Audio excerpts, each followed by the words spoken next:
আমরা চলে যাব আবারও আপনার ভাইয়ের কাছে। আপনার ভাই, থ্যাংক ইউ রাসেল ভাই আমাকে আবার সুযোগ দেওয়ার জন্য।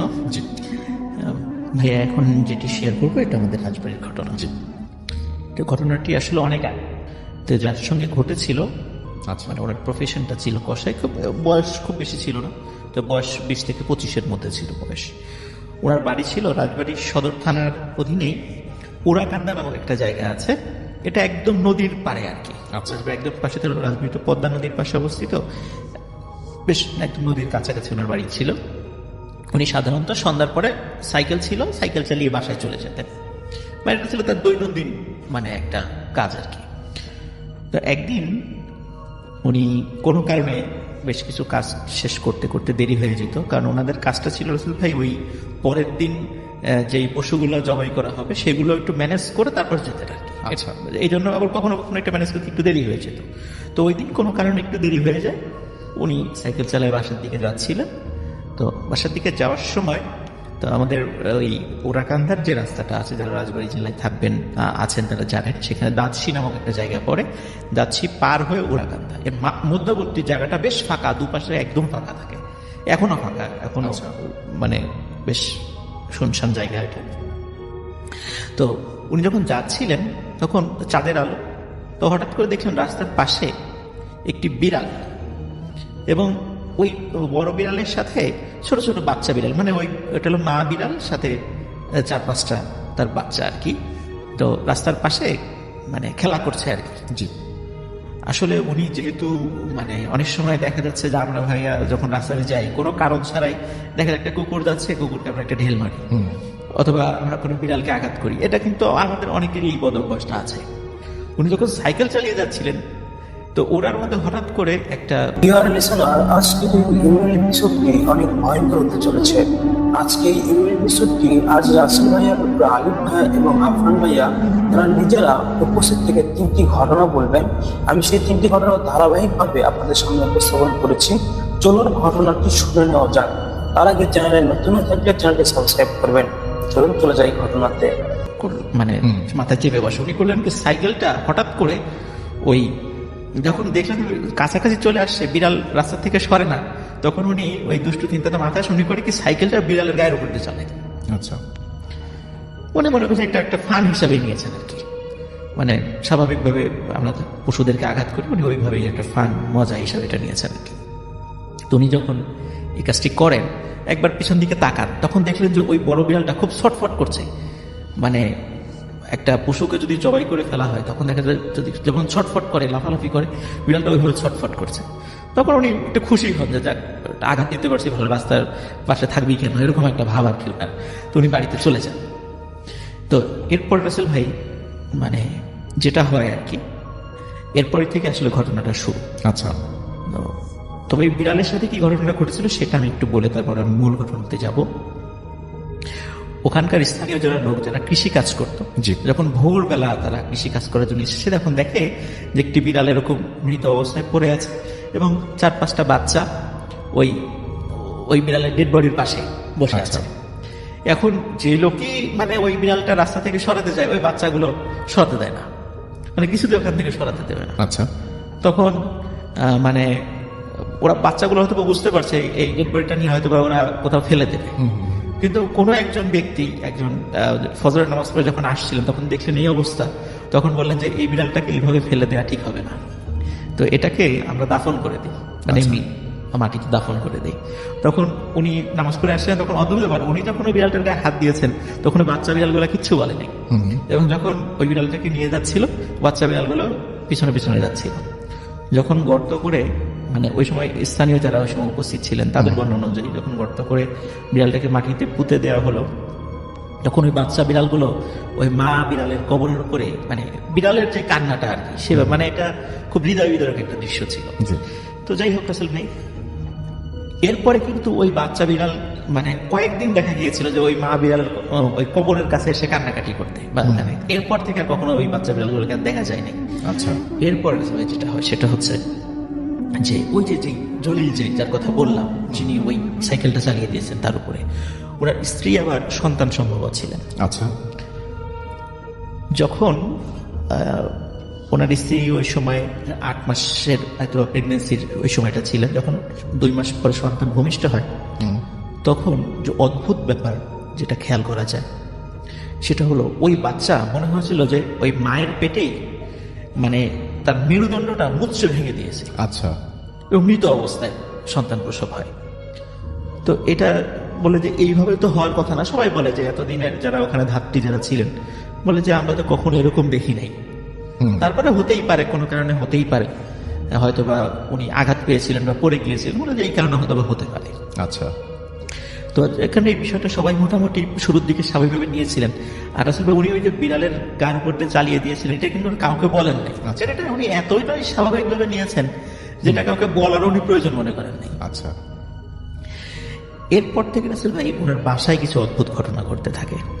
সেটা হলো মানে দিনের বেলা হোক বা রাতের বেলা হোক কিছু বিড়ালের উপদ্রব শুরু হয় ওনার বাড়িতে। আচ্ছা। তো বিড়ালগুলো কিছু খায়ও না, কাউকে ক্ষতিও করে না, শুধু বাসার আশেপাশে যে ঘোরাঘুরি করে। আচ্ছা। এবং ওদের খাবার দিলেও কিছু খায় না এবং কাউকে মানে অ্যাটাকও করে না। তো ওরা এটাও বিষয়টাকে আসলে স্বাভাবিকভাবে নিয়েছে বাড়ির সদস্যরা। এটা হতেই পারে, অনেক সময় এরকম বিড়াল টিড়াল আসে। কিন্তু দেখা যাচ্ছে কিছুদিন পর মানে বিড়ালের আনাগোনাটা একটু বেশি হয়ে যাচ্ছে। প্রথম দিকে 2-3টা ছিল, পরে 4-5টা, তারপর 10টা, 12টা, 16টা, 20টা, এরকম করে আস্তে আস্তে মানে বাড়ছে। মানে বিড়ালটা এমন একটা অবস্থা যে বাড়ির চারদিকে বিড়ালগুলো থাকে কিন্তু বাড়ির কাউকে ক্ষতিও করে না। কিন্তু মানে খুবই একটা অদ্ভুত ব্যাপার যে এত বিড়াল ওই বাড়িতে কোথা থেকে আসছে।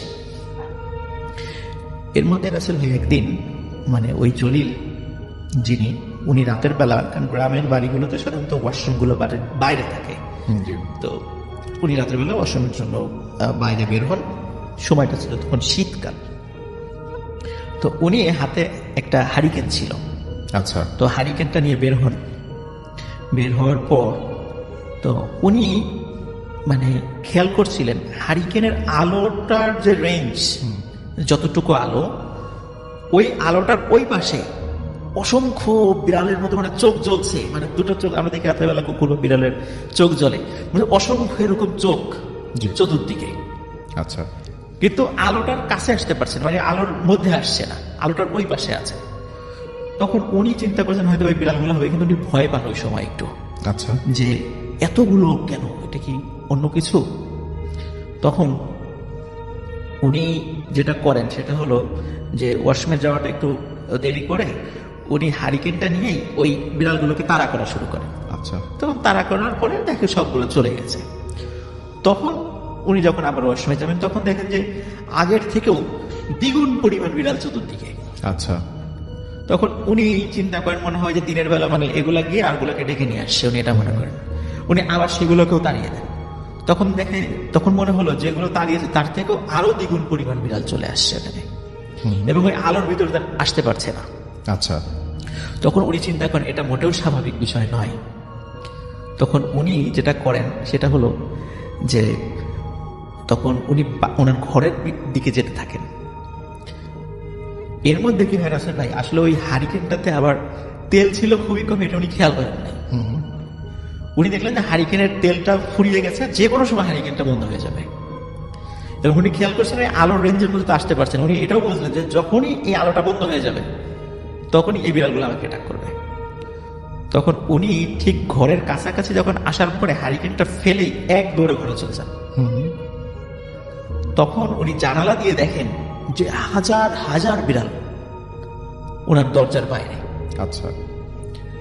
তখন উনি চিন্তা করেন যে এই ঘটনাগুলো কেন ঘটছে। তখন উনি পরিবারের সাথে শেয়ার করেন যে আমি তো এইরকম একটা ঘটনা ঘটেছিল, তো আমি তো বিষয়টা খুব স্বাভাবিকভাবে নিয়েছিলাম, কিন্তু এখন এই যে বাসায় যে এই পরিমাণ বিড়ালগুলো আসছে আমার মনে হয় ঘটনা। তখন উনি যেটা করেন, উনি ওই যেখানে ওই বিড়ালটাকে উনি আঘাত করেছিলেন সেখানে আশেপাশের লোকদের কাছে জিজ্ঞাসা করেন। তখন বলে হ্যাঁ আসলে আমরাও তো এরকম একটা অদ্ভুত টাইপের বিড়ালকে কবর দিয়েছি, তো বিড়ালটা কবর দেওয়ার পর এরকম বাচ্চাগুলো আমরা দেখেছিলাম, তার এই ধরনের সব বিষয়গুলো উনি বর্ণনা করেন। তখন উনি বলছেন যে এটা আসলে কোনো স্বাভাবিক বিড়াল ছিল না। তখন এদিকে রাসেল ভাই ওনার যতগুলো সন্তানের পরে হয়েছিল প্রত্যেকেরই কিন্তু তারা মৃত অবস্থায় ভূমিষ্ঠ হয়েছে এবং প্রত্যেকেরই একই রকম অবস্থা, মনে হচ্ছে ওদেরকে কেউ মানে মুচড়ে ওদের কোমরটা ভেঙে দিয়েছে। এইভাবে ওনার প্রায় 6-7টা বেবি ওনার এইভাবে মৃত অবস্থায় প্রসব হয় ওনার ওয়াইফের। তো এরপরে ভালো একজন মানে আলেমের সাথে পরামর্শ করেন, তখন বলেন যে আসলে ওই বিড়ালটা ছিল একটা মা বিড়াল, আচ্ছা। ওরা এমনিতেই চাঁদের আলোতে খেলা করছিল, তোমার উচিত হয় নাই ওর গায়ের উপর দিয়ে সাইকেলটা চালিয়ে দেওয়া। তখন যেহেতু তুমি এটা অন্যায় করেছো, তো এটার পানিশমেন্ট হিসেবে এটা হচ্ছে, তো এটার সমাধান হলো যে আল্লাহর কাছে দোয়া করো, কারণ যেহেতু হত্যার বদলে হত্যা, ওরা জিনরা এটাই বিশ্বাস করে। তো আল্লাহর কাছে দোয়া করো, আল্লাহ যদি ওদের মনটা নরম করে দেয়, হয়তোবা তুমি এই জায়গা থেকে বের হয়ে আসতে পারবে। তারপর আসলে ভাই একজন ভালো আলেমের সাথে পরামর্শ করার পরে উনি আমার মানে নাম বলছি না, উনি বর্তমানে ঢাকার বর্তমানে না মানে অনেক আগে ঢাকার একটা স্বনামধন্য মাদ্রাসায় মুহাদ্দিস হিসেবে কর্মরত ছিলেন। তা উনি এখন আর জীবিত নাই। তো উনি ওই জিনদেরকে ডেকেছিলেন। তখন ওরা বলেছিল যে সে যেহেতু ইচ্ছাকৃতভাবে ঘটনাটা ঘটিয়েছে, সুতরাং আমরা মানে প্রতিশোধ নেবই। তখন উনি বলেছিলেন যেহেতু একটা মানুষ উনি অন্যায় করেছেন, ওনার অনাগত সন্তানগুলো তার কোনো অন্যায় করেনি, রাইট। তো তোমরা ওনাকে ছেড়ে দাও, ওনার পাপের প্রায়শ্চিত্ত যথেষ্ট হয়েছে, ওনাকে এবার মুক্তি দাও। তখন বলেছিলেন যে আপনি যেহেতু একজন খুবই পরহেজগার ব্যক্তি, তা ও যদি ওয়াদা করে যে আর কখনো এইভাবে মানে অকারণে কোনো মানে পশুকে বা কাউকে কষ্ট দেবে না, তাহলে আমরা চিন্তা ভাবনা করে দেখতে পারি। তো ওই আলেমের রিকোয়েস্টেই পরবর্তীতে মানে ওই জিন্না তাকে ক্ষমা করে দেয় আর কি, এবং তারপর থেকে উনি স্বাভাবিকভাবেই জীবনযাপন করেন। ওনার সন্তানরা এখনো জীবিত আছে, মানে এখনো পরবর্তী যে সন্তানগুলো হয়েছিল তো তারা স্বাভাবিকভাবেই হয়েছিল। তা ওনার বংশধররা এখনো আছে আর কি, তারা ওরাকান্দায় বসবাস করে, রাজবাড়ী জেলা ওরাকান্দা নামক গ্রামে। আচ্ছা। তো এখানে রাসেল ভাই আমরা ওই যে শুরুতে যে বিষয়টা বললাম যে এই যে রাতের বেলা হোক বা দিনের বেলা হোক, অকারণে বিভিন্ন প্রাণীদেরকে কষ্ট দেয়, এটা হোক সেটা জিন না যাই হোক সেটা, কিন্তু এটা এভাবে কিন্তু আমাদের ধর্মেও কিন্তু বা হাদিসে বা এইগুলো বলা আছে যে অকারণে কোনো প্রাণীকে যেন আমরা কষ্ট না দিই।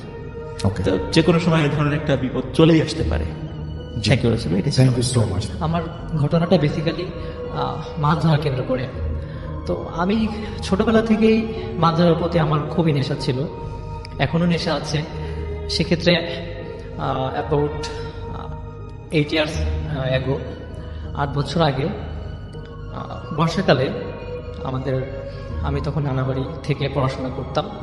তো একদিন রাত্র 9টা বাজে বা 10টা বাজে এরকম টাইমে অনেক বৃষ্টি হচ্ছে, এত পরিমাণে বৃষ্টি হচ্ছে যে বাহিরে বা ভিতরে কারো কথা বা কোনো ধরনের কোনো যোগাযোগ এরকম বন্ধ, মানে কেউ কিছু শুনতেও পাচ্ছে না, ভালো করে দেখাও যাচ্ছে না।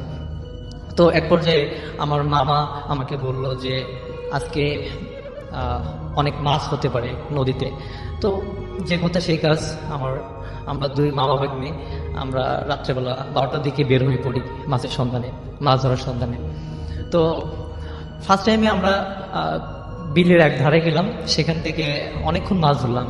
তো রাসেল ভাই সেখানে আমাদের কোনো প্রবলেম হয়নি। তো আমরা এক পর্যায়ে চিন্তা করলাম যে আমাদের তো এখানে অনেক মাছ ধরা হলো, তো আমরা নদীতে যাই নাই, তো আমরা এখন নদীতে যাব। তো আমার মামা বললো আচ্ছা ঠিক আছে চলো, দুজনে আমরা কম্বিনেশনটা ভালো ছিল। তো আমরা নদীর ধারে গেলাম। বলে রেখে রাসেল ভাই, আমার নানাদের যে ঘরটা, বাড়িটা, দুই পাশে দুই বাগান, আর ঘরের পেছনে হচ্ছে নদী। তো আমার বাম দিকেতে মানে যে বাগানটা, সেই বাগানের নিচে হচ্ছে আমরা প্রথমে মাছ ধরতে গেছি। তো রাসেল ভাই আমরা প্রথমে কয়েকটা মাছ ধরার পরে কিছুক্ষণ পরে মামা এক জায়গায় টর্চ ফেলল, গ্রামে ফসকা বলে, অনেকে কোচ বলে সেই মাছ ধরার যন্ত্রটা। তখন প্রথমে লাইটটা ওখানে ফেলার পরে, টর্চটা ফেলার পরে দেখে বড় একটা মাছ, শোল মাছ জাতীয়, প্রায় 1.5 থেকে 2 কেজি ওজনের। তো রাসেল ভাই আমরা দুজনেই অনেক হলাম যে এটা ধরতে হবে। তো মামা যখন ওই মাছের উপর আঘাত করলো, ফার্স্ট টাইম আঘাত করলো, তখন আমিও দেখছি, মামাও দেখছে, মাছের গায়ে ওই স্টিলের যে ইয়েটা ওটা ঢুকছে। ঢোকার পরে মামা যখন ওটা টান দিল, তখন আর কোনো মাছ নাই, ব্ল্যাঙ্ক। তো আমরা দুজনে অবাক হলাম যে কেন মাছটা আমাদের আসলো না, ফুটে আসলো না। তো আমরা তখন ওটাকে করে ইগনোর করে সামনের দিকে গেলাম। তো কিছুক্ষণ পর আমার মামা বললো যে আবার একটু দেখা যাক। তো আমরা এখন ব্যাক করলাম, ব্যাক করে এসে দেখুন আবার মামা টর্চটা ফেলে তখন দেখে মাছটা আবার ওখানে আছে। তো কিছুক্ষণ আমরা ওয়েট করলাম, তখন মাছটাকে আবার যখন ওখানে ফোটালাম, আমরা দেখছি ফুটছে। এরপরে যখন আমরা ওটা উঠাই নিয়ে আসছি, ওটা ব্ল্যাক। এরপরে মামা বলছে আর এর পেছনে দৌড়ায় লাভ নেই, আমরা সামনের দিকে যাই। আমরা সামনের দিক থেকে অনেক মাছ টাছ ধরলাম, অনেক কিছু ওখান থেকে ঘুরলাম। ঘুরে আবার যখন ব্যাক করছি, মামা বললো যে তাহলে আর একবার দেখা যাক যে এই জায়গাটা আমাদের কেন এরকম হলো। তো এখন এই মেইন ঘটনাটা এখান থেকে শুরু। তো যখন মামা লাইটের টর্চটা আলোটা যখন ফেললো ওই জায়গাটাতে, দেখলো মাছটা আবার ঘোরাঘুরি করতেছে। তো মামা এবার করে ভালো মতো আবার ওটাকে ওটার উপর করলো, ফুটালো। তো আমিও দেখছি ওটা ফুটছে। এরপরে কি হলো রাসেল ভাই, যখন এবার টান দিবে, তখন বাগানের উপরে অনেক বাঁশের যে বাগানগুলা ওখানে আছে। তো যখন টান দিবে তখন 10-15টা বাঁশ একসাথে ফাড়লে যে পরিমাণে শব্দ হয়, এত বিকট একটা শব্দ আমরা শুনতে পেলাম অনেক জোরে। তো আমরা তখন সবকিছু ফেলে ওখান থেকে দৌড়ে আমাদের বাড়ি চলে আসলাম, নানাদের বাড়িতে চলে আসলাম। আসার পরে আমরা রাত্রেবেলায় খুবই দুশ্চিন্তা গেল। সকালে আমার গায়ে প্রচন্ড জ্বর, মাও অনেক ভয় পাইছিল। তো এরপরে ঝাড়ফুঁক করে আমরা মোটামুটি কাভার করি, আমাদের ফিজিক্যাল কন্ডিশনটা যতটা উইক ছিল সেটা আমরা রিকাভার করি। তো সেলভাই একটা জিনিস বলে রাখি যে গ্রাম অঞ্চলের যত জেলে আছে এবং যারা 20 বছর 50 বছর ধরেও মাছ ধরে অনেক থেকে ছোটবেলা থেকে, তারাও দেখবেন রাসেল ভাই এই মাছ ধরাকে কেন্দ্র করে অনেক ঘটনার শিকার হয়, অনেক হিউজ ঘটনার শিকার হয়। অনেকে অনেক জিনিস দেখে, কেউ মাছ ধরতেছে, পেছন থেকে তার মাছের পাত্র থেকে মাছ নাই, মাছ উধাও, এরকম অনেকে আছে। আমাদের জানা পরিচিত অনেকের এরকম ঘটনা আমাকে বলছে যে মাছ ধরতেছি, মাছ নাই, মাছ খেয়ে ফেলছে, কেসে নিচ্ছে সেটা আমরা নিজেরাও জানি না, হারাই গেছে। ঠিক আছে ভাই, এটা আমার মনে হয়। থ্যাংক ইউ ভাই আমাকে আবার সুযোগ করে দেওয়ার জন্য। Most welcome. আমরা চলে যাবো আমাদের দ্বিতীয় অতিথির কাছে এবং আপনার কাছ থেকে একটা ঘটনা শুনতে চাই এবং আশা করছি যে এই ঘটনাটা আপনাদের অনেক ভালো লাগবে। চলুন শুনে আসি। থ্যাংক ইউ রাসেল ভাই। আপনার নামটা একটু বলবেন? আমি ফারহান ফ্রম উত্তরা। জি। আমি আজকে যে ঘটনাটি বলবো রাসেল ভাই, এটা আমার বড় বোনের সাথে ঘটে যাওয়া। এটা আপনার near about 15 to 20 years ago, 15 থেকে 20 বছর আগের ঘটনা। তো আমার বড় বোন ঢাকায় থাকতেন, ওনার নামটা একটু বলতে চাচ্ছি রাসেল ভাই, লাইজুও আমার বোনের নাম। তো উনি যে কোনো একটা ভ্যাকেশনে, আমার হোম ডিস্ট্রিক্ট হচ্ছে বরিশাল প্রপারেই। তো আপু আমাদের বাসায় আসে। তো তখন ওর একটা ছেলে একটা মেয়ে। তো ওদের বয়স আপনার 3-4 বছর এরকমই। ওরা দুজন পিঠাপিঠি। তো রাতের বেলা ঘুমোতে গেছে। ঘুমোতে যাওয়ার পর রাসেল ভাই ফার্স্ট দিন যেটা আপু নোটিস করলো যে কিছু চুরির আওয়াজ। আচ্ছা। মানে হঠাৎ করে আমাদের বাড়িটা নিচতলা ছিল, মানে একতলা একটা বাড়ি ছিল, বাট অনেক পুরানো এবং অনেক বড়।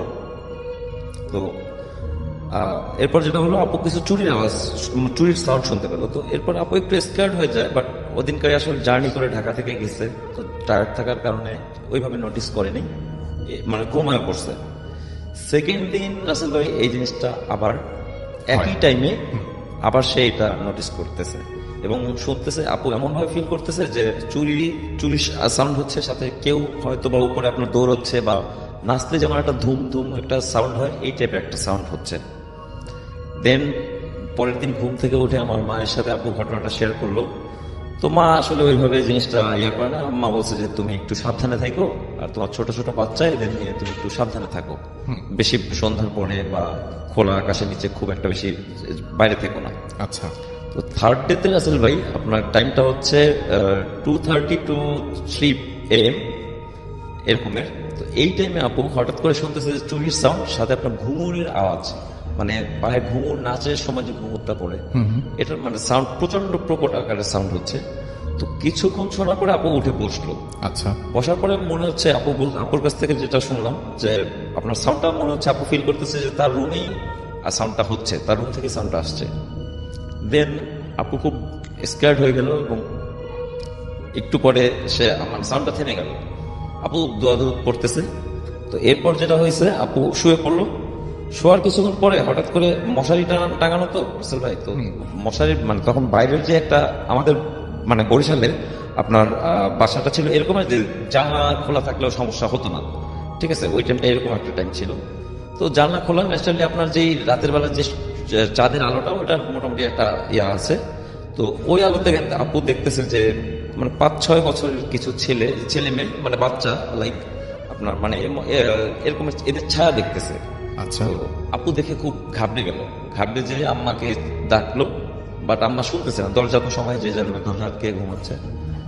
তো এরপর যেটা হয়েছে, আপু চুপচাপ শুয়ে শুয়ে দোয়াদুয়ি করতেছে। কিছুক্ষণ পরে আপু ফিল করতেছে তার খাটের উপর হয়তো কেউ এসে বসছে এবং আমরা একজন আরেকজনকে মুখ থেকে ফু দিলে একটা লাইক বাতাসের মতো একটা ফিল হয় রাসেল ভাই। তো আপু ফিল করতেছে এরকম কেউ হয়তো বা আপুকে মানে এরকম বাতাস দিচ্ছে মুখ থেকে, এরকম একটা ইয়ে দিচ্ছে। তো একটা পর্যায়ে মনে হচ্ছে যেটা পায়ের দিকে বাতাসটা দিচ্ছে। তো আপু যেখান থেকে বাতাসটা আসছে ওইখানে হাত দিছে, হাত দেওয়ার পরে মানে আপু ফিল করতেছে যে কারো একটা হাত, আচ্ছা, ঠিক আছে, বাচ্চা একটা হাত। তো এটার পরে আপু অনেক জোরে চিৎকার দেয়, অনেক ভয় পায়। তো সবাই বাসায় একত্রে রাতের বেলা সবাই পরে জড়ো হয়। এরপরে জিনিসটা যেটা ঘটছে, পরের দিন সকালবেলা আমরা হুজুর ডেকে আনি। হুজুর ডেকে আনার পর যেটা হুজুর যেটা বলছে রাসেল ভাই, আমাদের টোটাল বাড়িটা আপনার মানে আমাদের বাড়িতে এরকমের আরো অনেক প্যারানরমাল অ্যাক্টিভিটিস এর অনেক ঘটনাই আছে। আর হুজুর যেটা বলছে, আমার যে ভাই আমার আপুর যে ছেলে, ওর নামটা একটু বলতে চাচ্ছি, অনি ও দেখতে মাশাআল্লাহ ছোটবেলা থেকে অনেক সুন্দর ছিল, এখনো সেই স্টিল অনেক সুন্দর, বাট ও ছোটবেলা একটু মোটা লম্বা ভালো হেলথ ছিল। তো এটার কারণে মানে ওকে নিতে চেয়েছিল বেসিক্যালি। আমরা যেটা জানি আসলে আমাদের মানে জিন 2 টাইপের হয়, একটা ভালো জিন একটা খারাপ জিন। তো ওর বিষয়টা ছিল একটা মানে খারাপ জিন একটা আসর ওর উপরে ছিল। পরে এটা হুজুরের মাধ্যমে আপনার দোয়া করে ঘরটা বন্ধ করে দিয়েছি। এই ছিল আমার ঘটনা রাসেল ভাই। Thank you so much. প্রিয় লিসেনার্স, এই মুহূর্তে আমি যেই ঘটনাটি শেয়ার করতে যাচ্ছি, ঘটনাটি যার সাথে ঘটেছে তিনি আমাদের পুরান ঢাকার ওয়ারিতে বসবাসকারী রোমানা আপুর সাথে। ঘটনাটি যখন ঘটে তখন তিনি বাংলাদেশে ছিলেন না, তখন তিনি ছিলেন আমেরিকাতে। তো আমেরিকাতে ঘটে যাওয়া এই ঘটনাটি আমি এখন আপনাদের সাথে শেয়ার করতে যাচ্ছি। উনি আমাকে যেভাবে বলেছেন আমি ঠিক সেভাবেই বলার চেষ্টা করছি। আমেরিকাতে উনি টানা 1 যুগ বসবাস করেছিলেন, পরবর্তীতে বাংলাদেশে এসেছিলেন, আবার গিয়েছেন। 1999 সালে আমেরিকার আটলান্টা অঙ্গরাজ্যের ডুলুথ সিটির গুইনেট কাউন্টিতে উনি একটি বাড়ি কেনেন। উনি এবং ওনার হাজব্যান্ড বাড়িটার লোকেশন সৌন্দর্য দেখে অনেক পছন্দ করেন। বাড়িটার সম্পর্কে একটু বর্ণনা না দিলেই নয়। বাড়িটি ছিল একটি টিলার উপরে, চারিদিকে অসংখ্য সুন্দর সুন্দর গাছ ছিল। আরো মজার বিষয় হলো পাহাড়ি বেশ কিছু হরিণ জাতীয় প্রাণী প্রায়ই বাড়ির সামনে দিয়ে হাঁটাহাঁটি করত, যার কারণে এই বাড়িটি ছিল অসাধারণ রকমের সুন্দর।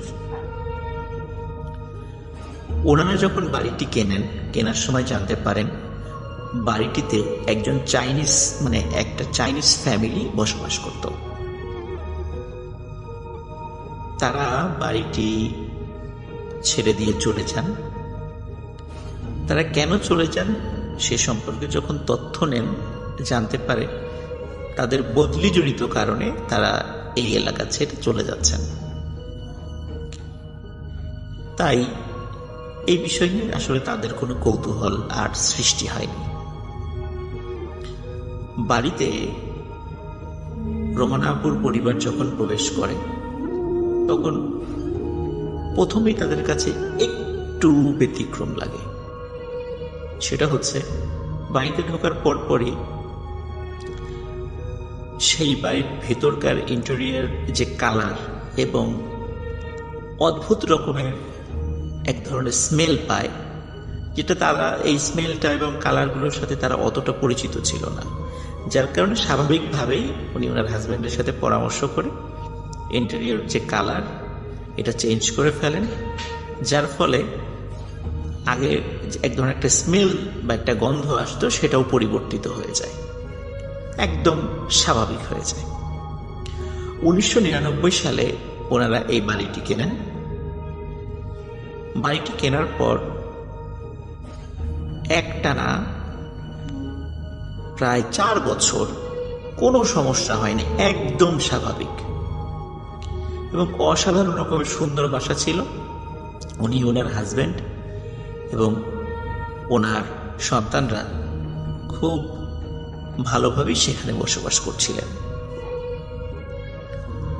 ওনার দ্বিতীয় সন্তান নাম ফারেজ মোহাম্মদ। তার বয়স যখন 1 বছর হয় তখন থেকেই কিছু অদ্ভুত ঘটনা তাদের চোখের সামনে ভেসে ওঠে এবং তারা উপলব্ধি করতে থাকেন। লিসেনার্স, এখন সেই ঘটনাগুলি আমি আপনাদের সামনে উপস্থাপন করতে যাচ্ছি।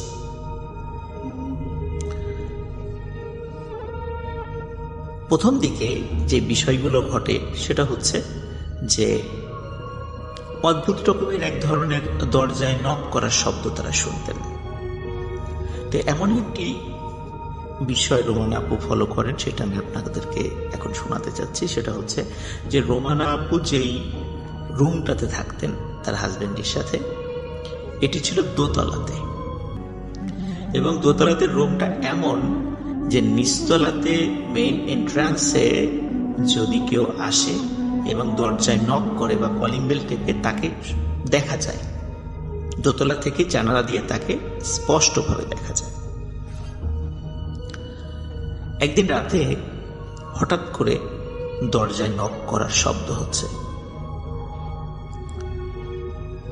রোমানা আপু চিন্তা করলেন যে এত রাত্রে কে নক করে।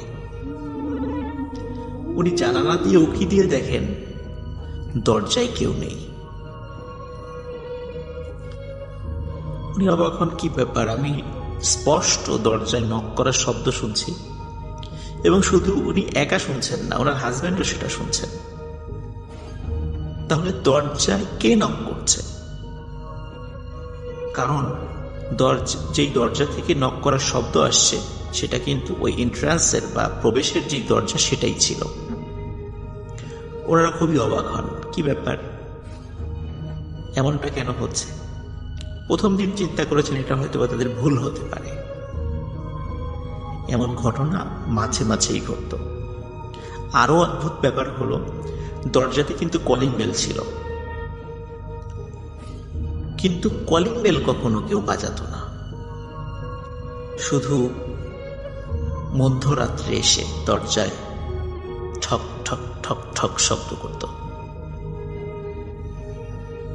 এই ঘটনা দিয়ে ওই বাড়িতে বিভিন্ন ঘটনার সূত্রপাত হয়। এরপরে চলে যাচ্ছি আরেকটি অদ্ভুত ঘটনায়। একদিন রোমানা আপু এবং ওনার হাজব্যান্ড কোনো কারণে বাইরে গিয়েছিলেন এবং ফিরে আসতে আসতে একটু দেরি হয়ে যায়, রাত হয়ে যায়। তো ওনারা বিশ্রাম নেবেন। রোমানা আপু উনি ফ্রেশ হওয়ার জন্য যখন ওয়াশরুমের দিকে যাচ্ছিলেন, হঠাৎ ওয়াশরুমের পাশে একটি জানালার দিকে তার চোখ পড়ে। উনি দেখেন অদ্ভুত আকৃতির একটি প্রাণীর মাথা সেখানে দেখা যাচ্ছে। এটি যে নির্দিষ্ট কোন প্রাণী উনি বলতে পারছিলেন না। এটি বেড়াল এবং বাঘ, এই দুটো প্রাণীর চেহারার সাথে মিল রয়েছে এমন একটি প্রাণী। এই প্রাণীটি তার দিকে তাকিয়েই খুবই অদ্ভুত শব্দে গর্জন করে ওঠে, এবং এই ধরনের গর্জন উনি আগে কখনো শোনেননি। কোনো বিড়াল বা বাঘের এই ধরনের ডাক হয় না। তো উনি চিন্তা করেছিলেন যে এই ঘটনা কি এই শব্দটা কি আমার একার সাথেই ঘটলো। এই ভয়ঙ্কর শব্দ হওয়ার সাথে সাথে ওনার হাজবেন্ড দৌড়ে সেখানে চলে আসেন, যে কি ব্যাপার, এরকম শব্দ করলো কে। তখন হঠাৎ করে আর একটা শব্দ ওনারা শুনতে পান সেটা হচ্ছে কে যেন ওনাদের বাড়ির কার্নিশ বেয়ে ধূপধাপ শব্দ করে নেমে যাচ্ছে। ওনার হাজব্যান্ড টর্চ নিয়ে বাইরে বের হন এবং অদ্ভুত একটি কালো ছায়া দেখতে পান, যেটি অন্ধকারের মধ্যে মিলিয়ে যায়। আবছা আলোতে উনি দেখতে পেয়েছিলেন সেটা। এই ঘটনার পরে ওনারা ধরে নিয়েছিলেন এটা হয়তো বা কোনো প্রাণী হবে, যার কারণে তারা এই ঘটনাটিকে সেভাবে গুরুত্ব দেননি। এবার আসি আরেকটি অদ্ভুত ঘটনায়। রোমানাপুর 1 বছর বয়সী ছেলে ফারেজ মোহাম্মদ, তাকে যখন খাবার খাওয়ানোর চেষ্টা করতেন, তো উনি খাবার খাওয়ানোর সময় একটি অদ্ভুত ব্যাপার খেয়াল করতেন। সেটি হচ্ছে খাবার খাওয়ানোর সময় এই ফারেজ মোহাম্মদ ওনার দিকে মনে হতো যে ওনার দিকে তাকিয়ে খুব আনন্দ উচ্ছ্বাস প্রকাশ করছে এবং হাসাহাসি করছে। কিন্তু রোমান আপু খুব ভালো করে খেয়াল করে দেখতেন ফারেজ মোহাম্মদ খাওয়ার সময় তার মায়ের দিকে মানে রোমানা আপুর দিকে আসলে তাকায় না, সে তাকায় রোমানা আপুর পাশে পেছন দিকে। রোমানা আপু লক্ষ্য করেন যে ফারেজ মোহাম্মদ তার পেছনে থাকা কোন একটি ছায়াকে বা ছায়ামূর্তিকে দেখে সে হাসে, তার সাথে খেলা করে। মনে হচ্ছে যে দূরে তাকে দেখে সে খুব আনন্দ প্রকাশ করছে, খিলখিলিয়ে হাসছে। উনি এটা খুবই অবাক হন যে কি ব্যাপার, আমার দিকে তাকিয়ে হাসছে না, অথচ আমার পেছন দিকে তাকিয়ে হাসছে। উনি কি এটা ঠিক দেখছেন না ভুল দেখছেন? উনি একাধিকবার এই বিষয়টা এক্সপেরিমেন্ট করেছেন, কিন্তু বারবারই মনে হয়েছে যে ওনার ছেলে ফারেজ মোহাম্মদ সে তার পিছন দিকে থাকা কোনো একটি অবয়ব দেখে সে অত্যন্ত খুশি হয় এবং হাসাহাসি করে। একদিন ওনার মেয়ে মানে রোমানা আপুর মেয়ে, তিনি এসে রোমানা আপুকে বলছেন যে মা, তুমি যখন নামাজ পড়ো, নামাজের সময় আমি তোমার পেছনে একজন দাদুকে দাঁড়িয়ে থাকতে দেখি, বড় আলখাল্লা পরা একজন দাদু।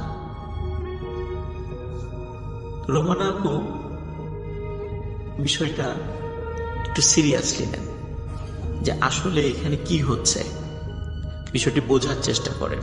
উনি এতটুকু বুঝতে পারেন এখানে প্যারানরমাল কিছু বিষয় তো অবশ্যই হচ্ছে, কিন্তু আসলে একদিকে যেমন ভয়াবহ কিছু বিষয়, আরেকদিকে আশা জাগা নিয়ে কিছু বিষয়। ওনার সবসময় মনে হতো যে কোনো একটি বিষয় ওনাকে ক্ষতি করার চেষ্টা করছে, কিন্তু আর একটি জিনিস সেই ক্ষতি থেকে তাদেরকে বাঁচানোর চেষ্টা করছে। এটি আরো নিশ্চিত হন আরেকটি ঘটনা ঘটার পরে। ওনারা একটি অ্যাকোয়ারিয়ামে মাছ পালতেন, মাছটির নাম রাখেন প্রিমা। এই মাছটি তার ছেলে ফারেজ মোহাম্মদের খুব প্রিয় ছিল। সাধারণত যেই ফিশ বলে মাছটি রাখতেন, কিছুদিন পর পর মাছটি একটি বড় বালতিতে পানির মধ্যে রেখে ফিশ বোলটি পরিষ্কার করতেন। একদিন উনি ওই মাছটির ফিশ বোল পরিষ্কার করার জন্য মাছটিকে একটি বড় বালতির মধ্যে রাখেন এবং ফিশ বোলটি পরিষ্কার করার জন্য কিছু পাউডার দিয়ে ভিজিয়ে রেখে উনি, ওনার হাজবেন্ড এবং ওনার বাচ্চাদেরকে নিয়ে উনি বাজারে যান। চিন্তা করেন যে ফিরে এসে ফিশ বোলটি পরিষ্কার করে মাছটি আবার জায়গায় রাখবেন। বাজার থেকে ফিরে ওনার ঘরে যে এন্ট্রান্স মানে প্রবেশ দরজা, সেই দরজা দিয়ে ঢুকে প্রথমেই পড়ে হচ্ছে ফর্মাল ডাইনিং। এই ফর্মাল ডাইনিং এর পরেই রয়েছে কিচেন, আর এই কিচেনেই উনি এই মাছটি রেখে গিয়েছিলেন। উনি এসে দেখেন কিচেনের ওই বালতির মধ্যে মাছটি নেই। উনি খুব অবাক হন, কি ব্যাপার, এখানে তো কোনো বিড়াল আসার কথা না, কোনো প্রাণী এসে মাছটি খেয়ে যাওয়ার কথা নয়, তাহলে মাছটি কোথায় গেল? মাছটি খোঁজা শুরু করেন, কারণ মাছটি ওনার ছেলে ফারিজ মোহাম্মদের খুবই প্রিয়। উনি মাছটি খুঁজতে খুঁজতে এমন একটি জায়গায় ওই মাছটিকে আবিষ্কার করেন, আসলে কোনোভাবেই মাছটি সেখানে আসার কথা ছিল না। মাছটি ছিল কিচেন থেকেও বেশ দূরে, ব্রেকফাস্ট এরিয়াতে, এবং মাছটি লাফিয়েও এত দূর আসার কথা নয়, এবং মাছটি ছিল মৃত অবস্থায়, কারণ বালতি থেকে সে বের হয়ে এসেছে। কিন্তু এর আগেও অনেকবার একই বালতিতে একই পরিমাণ পানি দিয়ে মাছটিকে রেখে যাওয়া হলেও কখনোই মাছটি ওখান থেকে লাফ দিয়ে বের হয়নি। মাছটির মৃত্যুতে বাড়ির সবাই খুব কষ্ট পান এবং সবার মনে প্রশ্ন হতে থাকে, কে মারল এই মাছটি? উনি চিন্তা করেন যে যাই হোক, হয়তোবা কোনো একটা ঘটনা ঘটেছে, হয়তোবা কোনো কারণে লাফ দিয়ে বের হতেও পারে। এই চিন্তা করতে করতে উনি ওনার ঘরে সিঁড়ি দিয়ে দোতলাতে ওনার বেডরুমে দিকে যাওয়া শুরু করেন, এবং যেহেতু বাজার থেকে এসেছেন উনি চিন্তা করেন আমি একটু ফ্রেশ হই। উনি যখনই সিঁড়ি দিয়ে দোতলার বেডরুমের দিকে গিয়েছেন, হঠাৎ উনি দেখেন ওনার দরজার ঠিক সামনে লম্বা কালো একটি ঘন ছায়া দাঁড়িয়ে আছে, যে ছায়াটি ছিল একটি মানুষের আকৃতির। উনি যখনই ওই দরজার সামনে ছায়ামূর্তিটিকে দেখেছেন, জাস্ট কয়েক সেকেন্ডের জন্য মনে হলো ওই ছায়ামূর্তিটি গভীর দৃষ্টি দিয়ে তার দিকে তাকিয়ে আছে, এবং কয়েক সেকেন্ডের মধ্যে ছায়ামূর্তিটি লাফ দিয়ে জানালা থেকে বের হয়ে যায়। উনি সাথে সাথে নিচে চলে আসেন, নিচে এসে পরিবারের সকলকে এই ঘটনাটি খুলে বলেন যে ছায়ামূর্তিটি সে দেখেছে। তখন তারা নিশ্চিত হন এই বাড়িতে আসলে ওনারা একা নন, এই বাড়িতে আরো দুজন আছে,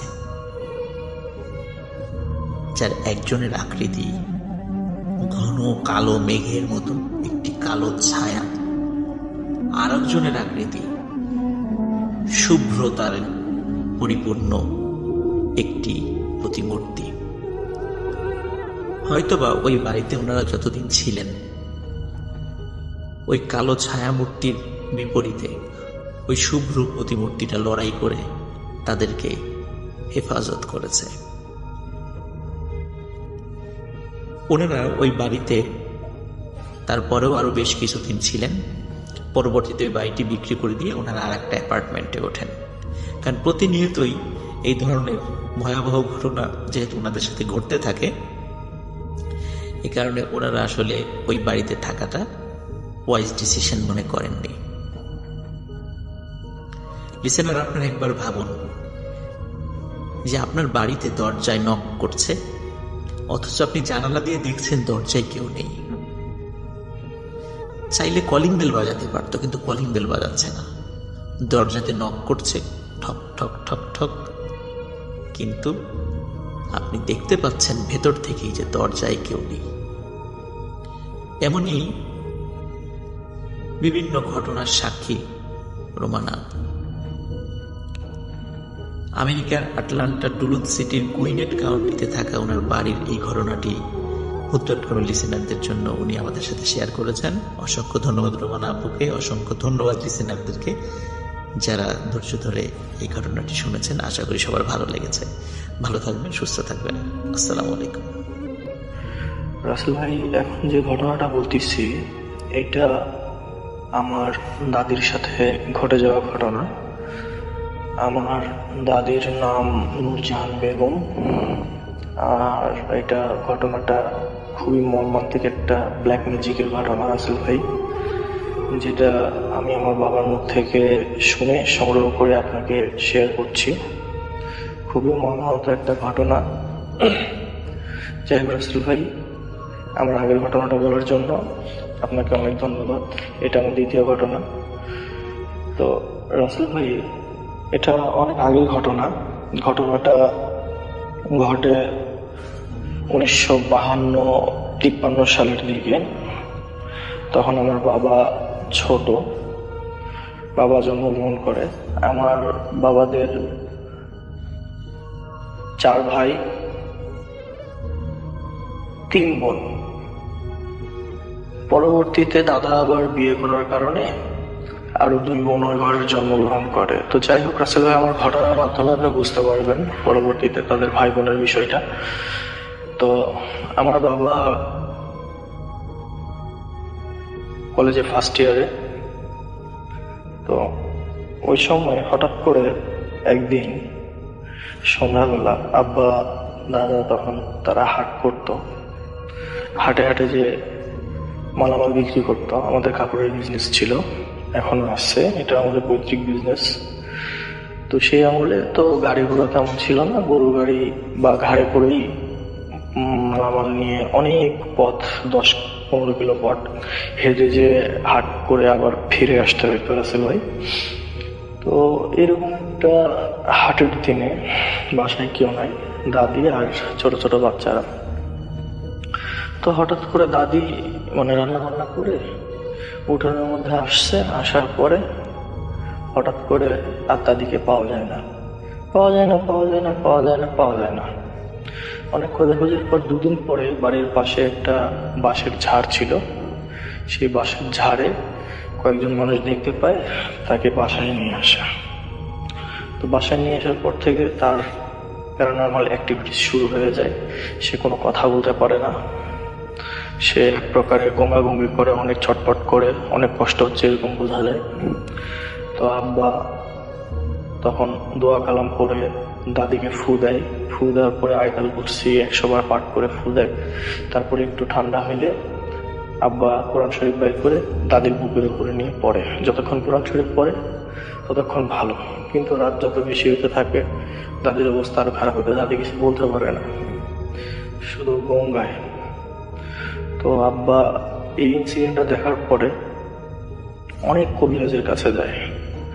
প্রায় আমাদের দিনাজপুরের উত্তরবঙ্গে যত ভালো কবিরাজ আছে, যত ভালো আলেম ওলামা আছে, সবাইকে উনি ঠকাইছে। তো একদিন একটা ভালো হুজুরকে আব্বা বাসায় আনে। তো ও হুজুর বাসায় এখনো ঢোকেই নাই রাসেল ভাই। দরজাতে পা দিয়ে যেই 1 পা দিচ্ছে, দেওয়ার পরে সঙ্গে সঙ্গে পাটা ঘোরত নিয়ে নিছে। উনি আর ভেতরে যায় না, কয় না এখানে অনেক বড় সমস্যা আছে, এটা আমার দ্বারা হবে না, এনাকে বলাদালি সাধন করে মান মারছে, যার কারণে আর এটা কোনোভাবেই পসিবল না, এটা সম্ভব না।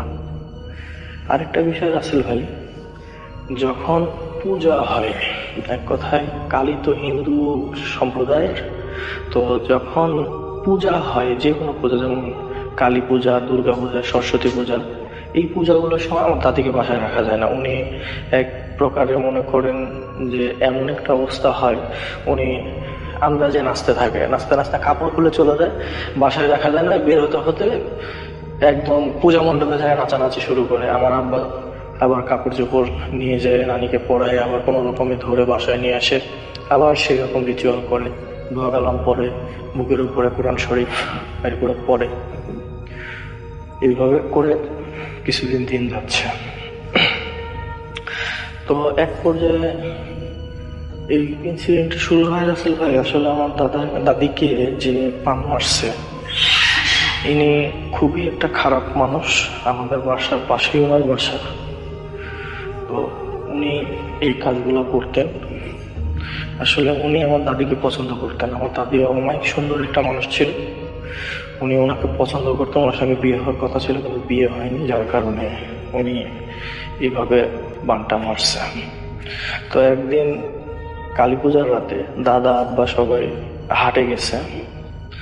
ওই দিন সন্ধ্যা থেকে দাদিকে আর ঠিক থাকতে পারে না, দাদি অনেকবার ভাবে নাচানাচি করতেছে, কাপড় চোপড় পুরো উলঙ্গ। এই নাচানাচি করার পরে বের হয়ে চলে গেছে, নাই নাই নাই নাই, ওনাকে পাওয়া যায় না। তারপরে আবার আব্বু ওনার চিকিৎসা করতে করতে এক প্রকার উনিও কিছু কিছু রিচুয়াল শিখে গেছিল, যার কারণে সেই রিচুয়ালগুলো করার পরে দাদিকে আবার সেই বাসের চারে ফিরে পায়। তো এখান থেকে নিয়ে আসার পরে উলঙ্গ ছিল, সেখানে কাপড় দিয়ে পেঁচাই টেঁচাই নিয়ে আসার পরে দাদিকে একটু সুস্থ করে সেই রিচুয়ালগুলো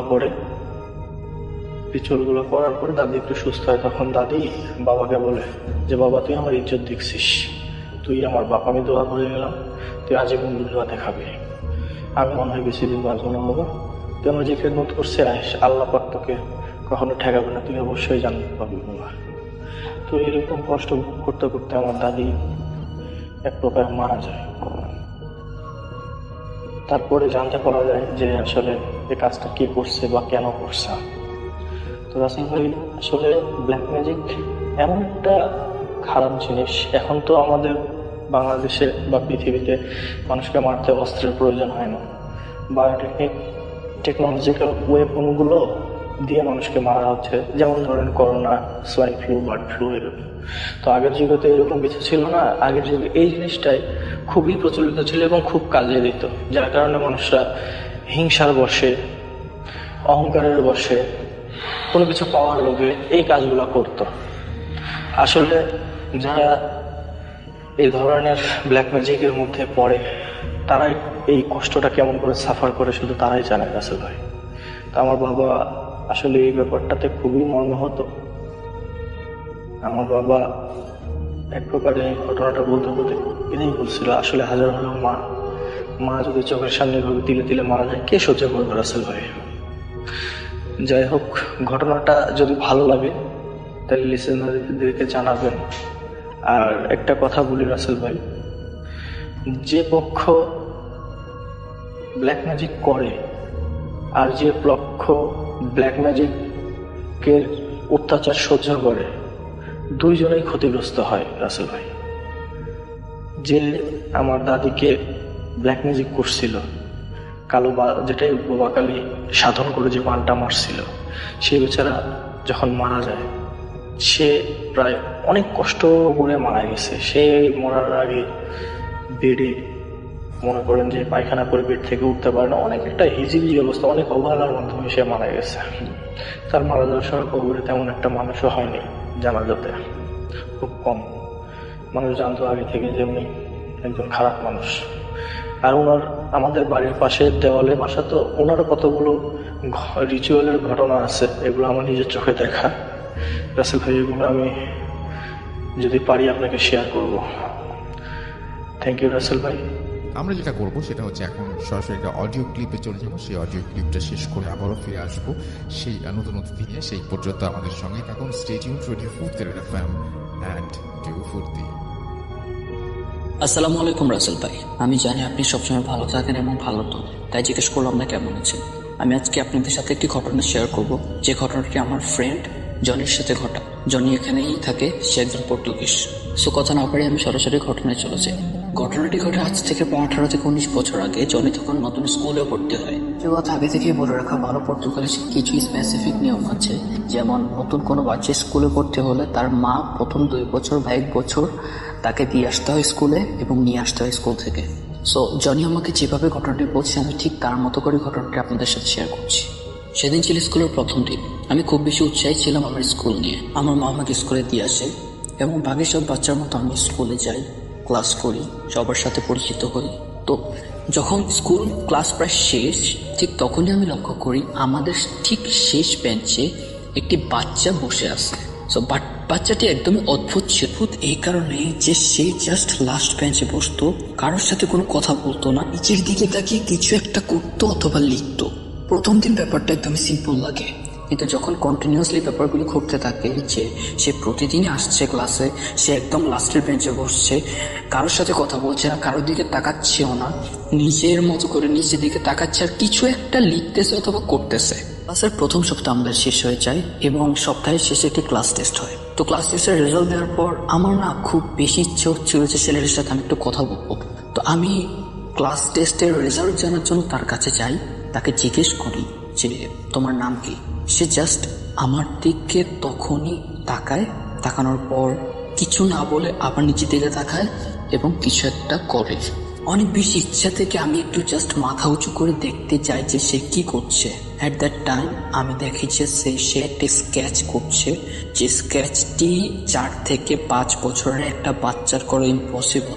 স্কেচটি এত বেশি সুন্দর ছিল যে 4 থেকে 5 বছরের একটা বাচ্চা এত সুন্দর করে স্কেচ করতেছে, জাস্ট এটা ভাবাই যায় না। সো ঠিক তখনই আমি ওকে জিজ্ঞেস করি যে তুমি কি আঁকতেছো? সে খুব গম্ভীর স্বরে আমাকে একটা কথা বলে, তোমার কিছু লাগবে? আমি জাস্ট ভরকে আছি, আর কোনো কথা তার সাথে না বলে আমি আমার সিটে চলে আসি, আমার টেবিলে বসে আমি আমার কাজ করতে থাকি। এরপর নেক্সট উইক আর আমাদের কোনো এক্সাম ছিল না, ঠিক এর পরের উইকে আবার এক্সাম ছিল। তো হঠাৎ করে আমার টেবিলের সামনে ওই ছেলেটি এসে আমাকে বলতেছে যে তোমার কাছে কি এক্সাম শিডিউল আছে? আমি ব্যাপারটা খুব বেশি শক হয়ে যায়, কারণ হচ্ছে যে ছেলেটি নিজ থেকে এসে আমার সাথে কথা বলছে। সো আমি ওকে বলি যে হ্যাঁ আছে। সো তখন আমি ছেলেটিকে আমার যে এক্সামের শিডিউলটা দিই এবং তাকে তার নাম জিজ্ঞেস করি। তখন সে আমাকে তার নাম বলে, ছিল অ্যালেক্স। তো সে এইভাবে আমাকে তার অনেক ব্যাপার শেয়ার করে এবং আমিও তার সাথে অনেক কথা বলি। সো এরপরে আমাদের এক্সাম হয়। এক্সামের পর আমরা আবার একসাথে ক্লাস করি। ক্লাস করার পর আমাদের খুব ভালো ফ্রেন্ডশিপ হয়ে যায়। কিন্তু একটা ব্যাপার আমি লক্ষ্য করি যে অ্যালেক্স তার পার্সোনাল লাইফ সম্পর্কে কোনো কিছুই আমার সাথে শেয়ার করতে চাচ্ছে না। ব্যাপারটা খুবই অদ্ভুত হলো, ব্যাপারটা মাথায় না নিয়ে আমাদের ফ্রেন্ডশিপ কন্টিনিউয়াসলি চলতে থাকে। এর ভিতরে রাসেল ভাই একটা কথা আমি বলতে ভুলে গেছি, ব্যাপারটা হচ্ছে যে ওর মাও কিন্তু ওকে নিতে আসতো, কিন্তু ওর মাও ঠিক সেম ওর মতো ছিল, কারোর সাথে কোনো কথা বলতো না। ওকে উনি আসতো, এসে অ্যালেক্সকে নিয়ে জাস্ট চলে যেত। প্যারেন্টসরা তো নিজেরা মাঝে মাঝে গসিপ করে, কথা বলে, বিভিন্ন জিনিস শেয়ার করে, বাট উনি একদমই অন্যরকম ছিল। উনি জাস্ট লাস্ট টাইমে উনি আসতো, অ্যালেক্স বের হতো, অ্যালেক্সকে নিয়ে চলে যেত। এইভাবে আমাদের প্রথম বছর শেষ হয়। তো প্রথম বছরের শেষে আমাদের স্কুলে একটা পার্টি হয়, ছোট পার্টির আয়োজন করা হয়। সো আমাদের ওই দিন পার্টি ছিল। পার্টির পর আমি অ্যালেক্সকে বলি আমার সাথে আমার বাসায় চলো, আমরা একসাথে আজকে খাওয়া দাওয়া করবো, তুমি চাইলে তোমার মাকেও নিয়ে আসতে পারো। ঠিক তখনই অ্যালেক্সের মুখটা একটু গম্ভীর হয়ে গেল এবং অ্যালেক্স আমাকে বলল যে আমি আসবো কিন্তু আমার মা আসবে না। তো আমি আর এত কিছু না ভেবে ওকে বললাম ঠিক আছে তুমি চলে আসো। সো ও এর পরের দিন সকালে আমাদের বাসায় আসলো। আসার পর আমরা একসাথে টাইম পাস করলাম। আরেকটা কথা ভুলে গেছি, ও তো ভালো স্কেচ আঁকতো, এটা তো আমি বলছি। তো ও এত সুন্দর করে স্কেচ আঁকতো, তো আমি মাঝে মাঝে ওকে বলতাম আমার কয়েকটি স্কেচ আঁকো। ও আমার খুব সুন্দর সুন্দর কিছু ছবি স্কেচ করে দিত, যেগুলি দেখে মনে হতো যেগুলি বাস্তবরূপী। সো এই ট্যালেন্টটা আমি আমার মায়ের সাথে শেয়ার করি। তো মা বলে যে গড গিফটেড, হয়তো বাচ্চা ছোটবেলা থেকে হচ্ছে স্কেচ করে, এই জন্য ও অনেক ভালো স্কেচ করতে পারে। আমার মাও ব্যাপারগুলি তো এরকম ভাবে মাথা ঘামাতো না। তো দিন শেষে বিকেলবেলা আমার মা অ্যালেক্সকে বলে যে আমি তোমাকে পিক করে দিয়ে আসি। তো অ্যালেক্স তখন বলে যে না আন্টি আমার লাগবে না, আমি নিজে যেতে পারবো। তো অ্যালেক্স এরপর নিজেই চলে যায়। আমার মনে ব্যাপারটাতে একটু ইতস্ত হলেও, বাট সে যেহেতু চাচ্ছিল না, সে আমার মা আর ব্যাপারটাতে জোর জবরদস্তি করে না। এরপর দিন আমরা আবার ক্লাসে যাই। ক্লাসে গিয়ে আমি অ্যালেক্সকে বলি যে অ্যালেক্স আমি তোমার বাসায় যাব। অ্যালেক্স কথাটা শুনে মনে হয় যে আটকে ওঠে। তো আমি অ্যালেক্সকে জিজ্ঞেস করলাম যে ইজ এনিথিং রং, কোনো সমস্যা? আমি কি তোমার বাসায় গেলে তোমার মা রাগ করবে বা কিছু? ও প্রায় 5-6 সেকেন্ডের মতো চুপ করেছিল। এরপর বলতেছে যে না কোনো সমস্যা নেই, তুমি আমার বাসায় যেতে পারো। কিন্তু ও বলতেছিল যে এখন না, আমি তোমাকে বলবো ঠিক তখন।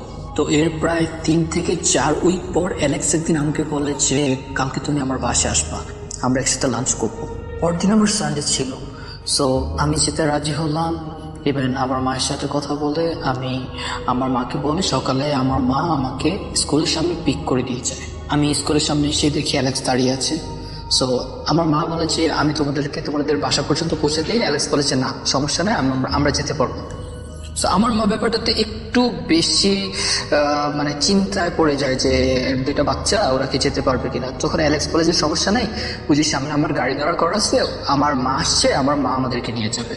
সো আমার মা ব্যাপারটাতে একটু স্বস্তি বোধ করে এবং সে চলে যায়। তো আমি অ্যালেক্সের সাথে গিয়ে ওদের গাড়িতে বসি।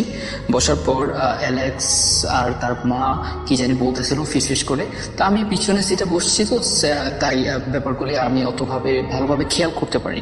তো অ্যালেক্সের আম্মু আমাদেরকে একটা জায়গায় নামিয়ে দেয় এবং বলে যে সে কিছু শপিং করবে, আমাদেরকে একটু ওয়েট করতে কিছুক্ষণ।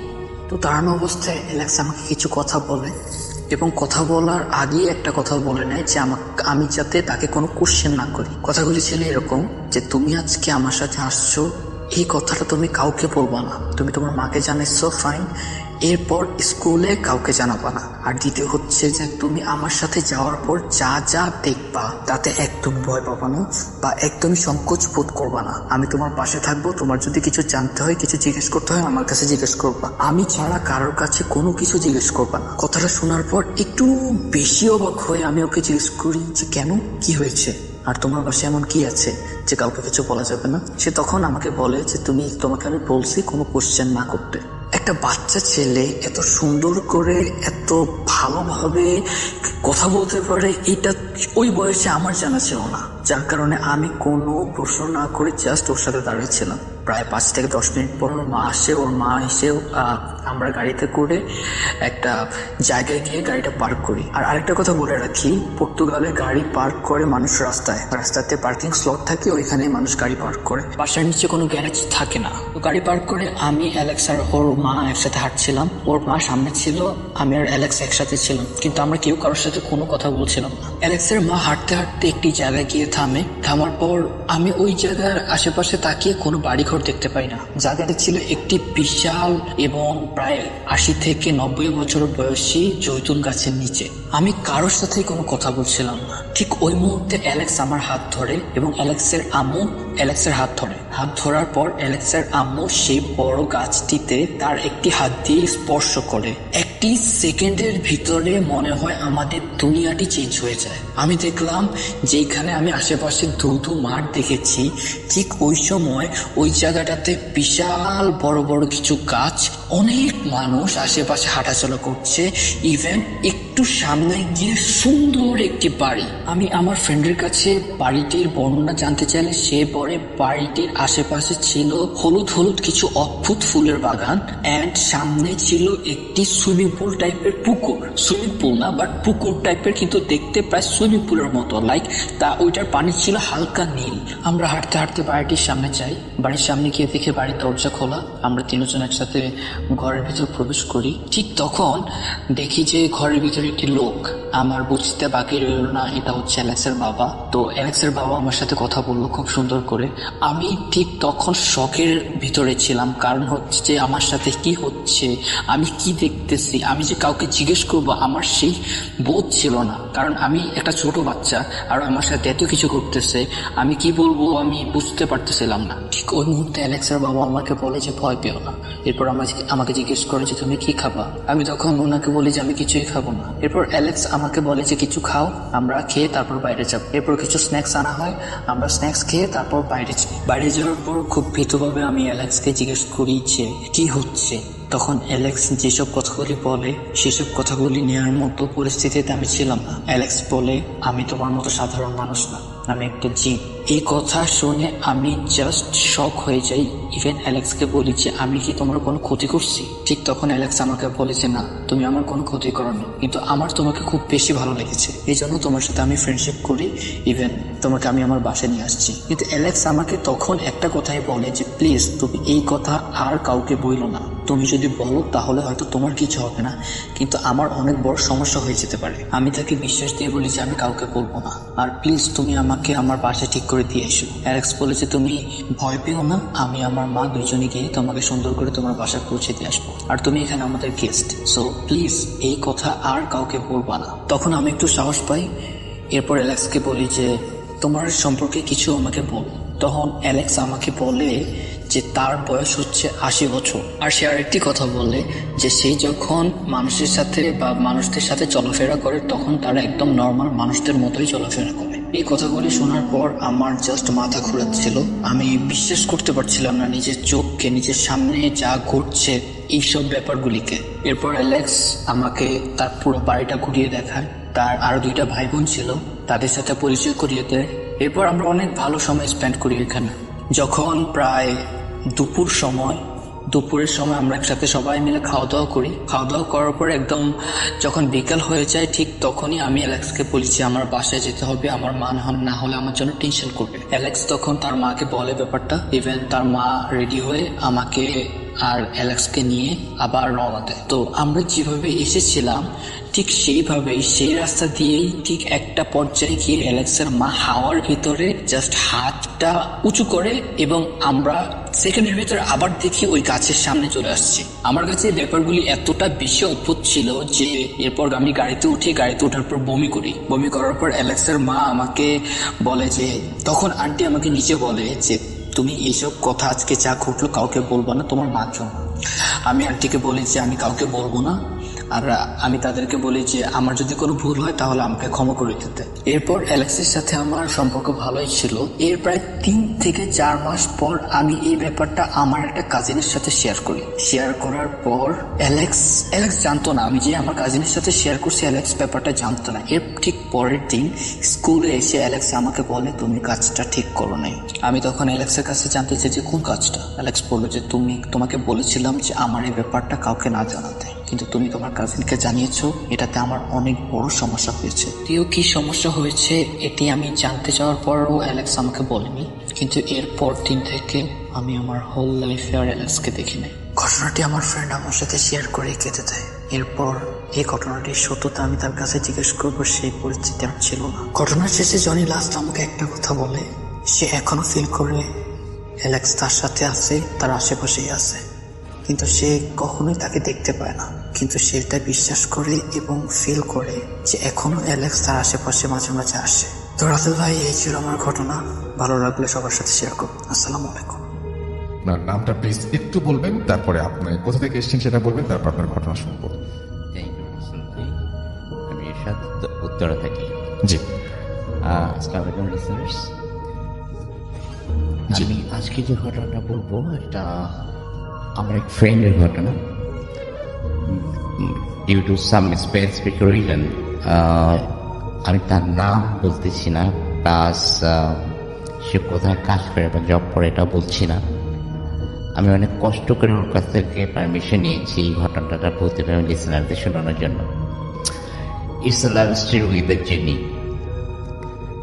তো আমার ফ্রেন্ড, আমরা মোটামুটি we were very close and still we are close.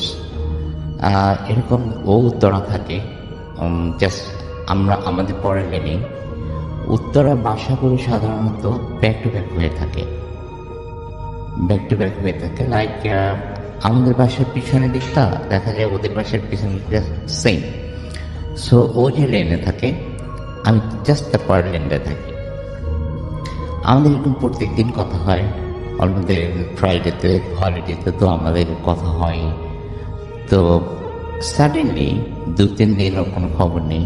তো থার্ড ডেতে আমি ওর বাসায় গেলাম, গিয়ে বাসায় উঠে আন্টিকে জিজ্ঞেস করলাম, আন্টি হোয়াট অ্যাবাউট হিম?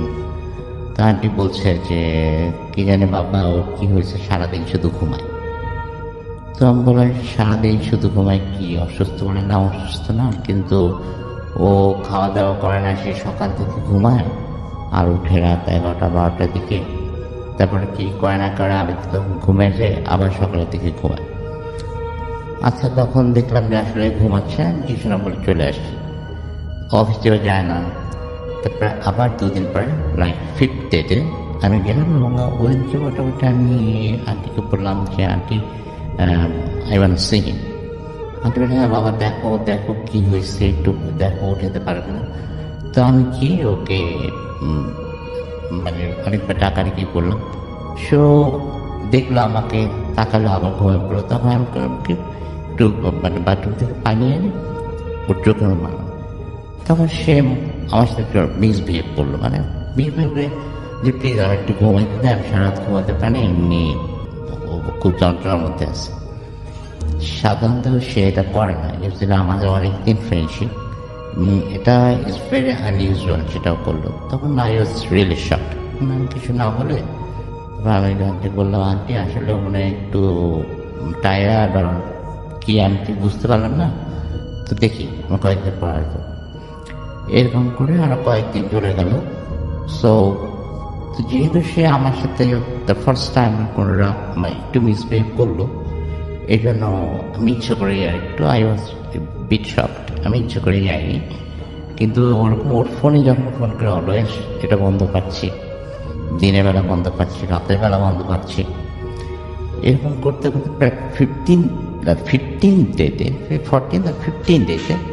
রাত 12টার সময় আমার বাসার কেয়ারটেকার আমাকে কল করলো আমাদের ফ্ল্যাটে, যেও আমার সাথে দেখা করতে চায়। তো আমি ওকে ফোনটা দিতে বললাম, বললাম যে এটা একটা সময় হলো। আমি ওই যেহেতু ছিল, শক ছিলাম তার বিহেভিয়ারে, এতদিন পরে হঠাৎ করে রাত 12টার সময়, এবং আমার প্যারেন্টস অ্যালাউ করবেন নিচেতে। তারপরে আমাকে সব রিকোয়েস্ট করলো, দোস্ত একটু নিচে আসো। তো আমি আমার মাকে বলে আমি নিচে গেলাম। নিচে যাওয়ার পর দেখি না আমার যে friend who looks like 6 feet plus, health ভালো, লুকস লাইক অলমোস্ট পাকিস্তানি গাই, অনেক অনেক ভালো, অনেক ভালো, বেশ হ্যান্ডসাম, ফেয়ার কালার। সে তার অর্ধেক হয়ে যায়, চোখের নিচে কাজ। সে আমাকে দেখে জড়ায় ধরে হু হু করে কেঁদে দিছে। আমার কি হচ্ছে, কাঁদতেছে, দোস্ত আমি শেষ হয়ে গেছে। শেষ হয়ে গেছে মানে বলে আমি শেষ হয়ে গেছে, আমাকে একটু বাঁচাও। আমি তোকে আমি কীভাবে বাঁচাবো, বল প্লিজ আমাকে একটু বাঁচা, আমি একদম শেষ হয়ে গেছি। আমি চাচ্ছি আমাকে কালকে পুরো ঘটনা বল, বলে কি আজকে একটু থাকতে পারি তোর সাথে, শেয়ার করতে পারি রাতে। আমি বললাম যে হ্যাঁ হয় না, থাক, হয় না। তখন রাতের বেলা ওর ঘটনা শুনলাম, বলে দোস্ত আমি একটা প্রেমে পড়েছিলাম। কার প্রেমে পড়ছিস? বলে যে আমাদের পিছনে যে বাসাটা, তার মানে ওদের বাসার পিছনের বাসাটা আমাদের দিনের একটা বাসা, ওই বাসায় ওরা 4 তলায় থাকে। বলে যে আমি তো রাত তুই তো জানো যে আমি আমার রুমে একাই থাকি এবং এটা ব্যাক সাইডে। তা আমি তো রাত 2:30 দিকে 2:30 দিকে স্মোক করতে বের হই। তারপর দিকে বারান্দায় স্মোক করি, যেহেতু ওর বাবা মা ওরা এক রুমে থাকে, ওর একটা বোন আছে সে কানাডা থাকে, আর ওরা একটাই ছেলে। তো তখন দেখি যে জাস্ট ওদের অপোজিটের যে বাসার ব্যাক সাইডটা, ওই বাসার যে বারান্দাটা, ওখানে একটা মেয়ে বসে আছে চেয়ার, রকিং চেয়ার মতো ওখানে বসে আছে। সে মেয়েটাকে দেখছে রাতের বেলা, লাইক 2:30 or 3 AM। ইউজুয়ালি সব কিছু স্পষ্ট না, কিন্তু আশেপাশে বাসার স্টেয়ারকেসের যে লাইটগুলো আছে বা কিছু কিছু বাসার বারান্দার যে লাইটগুলো আছে, ওগুলোতে মোটামুটি আবছাভাব মেয়েটার চেহারা সে দেখেছে। এবং as per him she was so cute. এবং সে ওদিনকে দেখছে, সে সাধারণত রাতের বেলা যতদূর আমি জানি যে 1টা বা 2টা স্মোক করতো, বা সিগারেট খেতো 2টা, কিন্তু ওদিনকে নাকি ফজর নামাজ আজান পর্যন্ত সে 8-10টা সিগারেট খেয়েছে। এবং যখন ফজর আজান দিচ্ছে, মেয়েটা উঠে আসতে করে ঘরের ভিতরে চলে গেছে। এবং এরকম হয়েছে, এবং সে যাওয়ার পর সে তার কিছু মনে নেই, সে জাস্ট তার রুমে ফিরল, ঘুমিয়ে গেল। এরকম করে 2 দিন গেল, 3 দিন গেল, 3 দিন তার কোনো কথা বলা নেই। আর 4th ডেতে কথা হয়েছে। কি কি কথা হয়েছে আমি আজ পর্যন্ত তার কাছে বের করতে পারিনি, শুধু এতটুকু জেনেছি মেয়েটির নাম লায়লা। মেয়েটির নাম লায়লা, সে কথা বলতো এবং তারা হোল দ্য নাইট কথা বলতো, বাট ফজরের সময় মেয়েটা ঠিক চলে যেত। এখন আমি ওকে জিজ্ঞেস করলাম, দেখ এখানে কয়েকটা কোয়েশ্চেন আছে। নাম্বার 1, এখন সবার কাছে মোবাইল ফোন থাকে, waiting to ask for the mobile number. আমাদের দোস্ত তুই বিশ্বাস কর, আমার এই কয়েকদিন যে আমি কি একটা ঘরের মধ্যে ছিলাম, আমি তার মোবাইল নাম্বার আমার মাথার মধ্যেই আসেনি, তার মোবাইল নাম্বার আমি চাই। আমি বলছি ফাইন, তুই দেখ, জিজ্ঞেস করবি না, ওকে তুই দেখতে আমাকে বলতে। বলে আমি তোকে বলার সময় কোথায়, আমি সারাদিন ঘুমাইছি, আমার ঘুম ভাঙে রাত 11টা 12টা, রাত 1টা, এর আগে আমি ঘুম থেকে কোনোভাবে উঠতে পারি না। ঘুম থেকে উঠে মোটামুটি একটু খেয়ে আমি সে বারান্দায়, আর এদিকে মা ঘুমাইছে, মা একটু হয়েছে, বাবা এসে, মা ঘুমিয়েছে, বাবা ঘুমিয়েছে। সে সারা রাত কথা বলে। আমি দিল ওয়াট বলে 11 দিন পর্যন্ত 11টা রাত আমি কথা বলেছি তার সাথে, এবং সারা রাত আমরা কথা বলতাম, অনেক কথা বলেছি। আমি অন 12th ডেতে আমি তাকে বলছি, দেখো অনেক দিন হয়ে গিয়েছে, আমি কালকে অবশ্যই তোমার সাথে দেখা করবো। হ্যাঁ, বল ঠিক আছে, কালকে আরেকটা রাত যাক, আমি তোমার সাথে দেখা করবো। কিন্তু দোস্ত সে তো তারপর দিন থেকে আর আসে না। তারপর আমি 3 দিন আর 2 দিন দেখলাম। তারপর থার্ড ডেতে আমি তোকেও বললাম, ইউর মাই ক্লোজেস্ট ফ্রেন্ড, তোকে কিছু বলিনি, কিন্তু আমাদের বাসায় আমি গিয়ে দেখলাম যে বাসায় তো ভাড়াই না, ওখানে কেউ নেই। দোস্ত আমি এখন কি করবো? সে এখন তুই কি করবে মানে কেউ বাসা? তখন আমি ওকে নিয়ে পরের দিন ওই বাসাটা গেলাম। এরকম ওই বাসা 3 মাস ধরে খালি, ফাইন, আর কিছু জিজ্ঞেস করিনি। এখন তার যে অবস্থা রাসেল ভাই, ইজ লাইক এ ম্যাড। সে সারাদিন বিড়বিড় করে আর প্রচুর স্মোক করে। এবং আমি বললাম যে দেখ দোস্ত, এটা সামথিং একটা হয়েছে, তো তুই ডু ওয়ান থিং, ভালো কোনো হুজুরের কাছে যাই, কোনো না সে যাবে না। Even say maybe in this world I am the only person যে আমার কাছে শেয়ার করছে, এবং সে আমাকে বিভিন্নভাবে কসম কাটাচ্ছে তার বাসায় যেন না জানায়, তাকে যেন কিছু না করি, তাকে যেন কোনো হুজুরের কাছে নিয়ে না যায়। বাট আমি দেখতেছি day by day he is dying, just he is dying. এখন এটা যদি অন্য কারো কোনো অ্যাডভাইস থাকে বলতে পারে। Thank you so much. Dear listener, যারা আজকে এই ইমেইল এপিসোডগুলো শুনলেন তাদেরকে অসংখ্য ধন্যবাদ। আপনারা যদি এইরকমই ইমেইল এপিসোড আরও শুনতে চান তাহলে আপনাদেরকে বলে রাখা ভালো, এই চ্যানেলের মাধ্যমে প্রতিদিন রাত 10টায় ভয়ঙ্কর ইমেইল এপিসোডগুলো ছড়িয়ে দেওয়া হয়।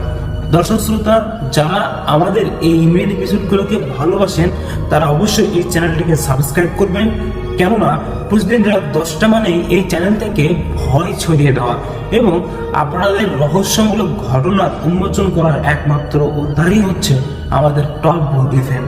তাই আপনারা দেরি না করে চ্যানেলটিকে সাবস্ক্রাইব করুন, এবং যারা আমাদের আগের ঘটনাগুলো মিস করেছেন তারা চ্যানেলের ভিতরে গিয়ে নতুন নতুন ইমেইল এপিসোডগুলো, ভয়ঙ্কর যেগুলো ইমেইল এপিসোড, এগুলো আপনারা শুনে আসতে পারেন। জি হ্যাঁ, আপনারা পরবর্তীতে কার কন্টে ভূত এফএম শুনতে চান তা অবশ্যই আমাদেরকে কমেন্ট করতে ভুলবেন না। দর্শক শ্রোতা, আজকের ঘটনাটি এতদিন পর্যন্তই, কিন্তু আপনাদের জন্য একটি স্পেশাল ঘটনা রয়েছে যেটা আমি নিজেই বলবো, এটা কারোর সঙ্গে মিলবে না, এটা একদম আমার নিজের তরফ থেকে ভয়ঙ্কর ইমেইল এপিসোড। চলুন চলে যাই ঘটনাতে। আসসালামু আলাইকুম ডিয়ার লিসেনার, আশা করি সবাই ভালো আছেন এবং সুস্থ আছেন। আমি যে ঘটনাটি আজকে বলতে যাচ্ছি, এই ঘটনাটি সম্পূর্ণ ভিন্ন এবং আলাদা, যেটা কোথাও কখনো প্রকাশ হয়নি। এই ঘটনাটি অনেক সুন্দর এবং অনেক ভয়ঙ্কর। চলুন, যেভাবে লেখা আছে আমি সেভাবেই পড়ার চেষ্টা করছি। বাংলাদেশের উত্তরের এক প্রত্যন্ত গ্রামে পাহাড়ের গায়ে লুকিয়ে আছে একটি ছোট্ট মসজিদ। লোকেরা বলে এই মসজিদটা 300 বছরেরও পুরনো। বাইরে থেকে দেখলে মনে হবে ভাঙাচোরা, পরিত্যক্ত, কিন্তু আশ্চর্যের ব্যাপার যে ভিতরে ঢুকলেই দেখা যায় মসজিদের দেয়ালে কোনো ধুলো নেই, কার্পেট যেন এখনো একদম নতুন, এমনকি বাতাসে সুগন্ধ আসছে। গ্রামের বৃদ্ধরা বলেন এখানে একসময় হাফেজ সাহেব নামাজ পড়াতেন, যিনি নাকি জিনদের শিক্ষক ছিলেন। এক রাতে হঠাৎ তিনি অদৃশ্য হয়ে যান। তারপর থেকে এই মসজিদে রাতে মানুষ আর যায় না, আর যারা গেছে তারাও আর ফিরে আসেনি। গল্পের মূল চরিত্র তুমি এভাবে সাজাতে পারো, একজন রিপোর্টার, একজন ইউটিউবার যিনি ভৌতিক জায়গায় গিয়ে ভিডিও করেন। তিনি একদিন গ্রামের এক যুবকের মুখে এই মসজিদের কথা শোনেন। তখন তিনি সিদ্ধান্ত নেন রাত 12টায় সেখানে গিয়ে ভিডিও করবেন। সঙ্গে নেন তার বন্ধু শামীম আর রাকিবকে। গ্রামের মানুষ বরাবর বারবার বলেন রাতের দরজা খুলে ভিতরে যেও না, ভিতরে যাওয়া মানে আর ফিরে আসা যাবে না। কিন্তু তারা তো ভয় পায় না। ক্যামেরা, মাইক, টর্চ এসব নিয়ে পাহাড়ে উঠে যায় এবং মসজিদে পৌঁছে তারা অবাক হয়ে যায়। বাইরে যেমন ভাঙা, কিন্তু ভিতরে তেমনই একদম নতুন, কার্পেট বিছানো, দেয়ালে কোরআনের আয়াত ঝলমল করছে। কিন্তু এক কোণায় তারা দেখতে পায় এক অদ্ভুত কাঠের দরজা, যেটা মসজিদের ভেতরে থাকার কথা নয়। দরজাটা খুলে ফেলার মুহূর্তে হঠাৎ পুরো মসজিদ কেঁপে ওঠে, বাতাসও ঠান্ডা হয়ে যায় আর আজান শোনা যায়। কিন্তু আজানটা মানুষের কণ্ঠে নয়, খুব গভীর কর্কশ, যেন মাটির নিচ থেকে আসছে। তারা বুঝতে পারে ঘড়িতে সময় থেমে গেছে এবং বাইরে পাহাড়ের গাছগুলো একদম স্থির। দরজার ভিতরে কেউ উঁকি দিতেই এক দীর্ঘ করিডর, যার দুই পাশে অসংখ্য কবর, কিন্তু কবরের মাটি নতুন খোঁড়া, আর প্রতিটিতে নাম ফলক নেই। করিডোরের শেষে এক কালো ছায়া দাঁড়িয়ে আছে, লম্বা, মানুষের চেয়েও অনেক অনেক উঁচু। ছায়াটা ধীরে ধীরে এগিয়ে আসছে এবার, আর তার চোখ জ্বলছে আগুনের মতো জ্বল করে। এবং তাদের ক্যামেরায় রেকর্ড হয় বন্ধু শামীম হঠাৎ করেই অদৃশ্য হয়ে গেল, যেন বাতাসে মিলিয়ে গেল। রাকিব চিৎকার করতে লাগলো, কিন্তু তার গলা ধীরে ধীরে বন্ধ হয়ে যাচ্ছে। প্রধান চরিত্র কেউ দৌড়ে দরজার বাইরে বের হওয়ার চেষ্টা করে, কিন্তু বারবার দরজা খুলে সে একই মসজিদের ভিতরেই ফিরে আসে, যেন সে একটা অদ্ভুত লুপে আটকে গেছে। এখন সত্য বিষয়টা এটাই যে মসজিদের দেয়ালে খোদাই করা লেখা চোখে পড়ে যে একবার এই দরজা খুলবে সে হয়ে যাবে আমাদের ইমাম চিরদিনের জন্য। তারপর চরিত্রের চোখ ধীরে ধীরে কালো হয়ে যায় এবং ভিডিও বন্ধ হয়ে যায়। পরের দিন গ্রামের লোকেরা পাহাড়ে গিয়ে দেখে মসজিদের ভিতরে নতুন এক ইমাম দাঁড়িয়ে আছে, কিন্তু তার মুখটা অন্ধকারে ঢাকা এবং কণ্ঠস্বর ঠিক নিখোঁজ রিপোর্টারের মতো।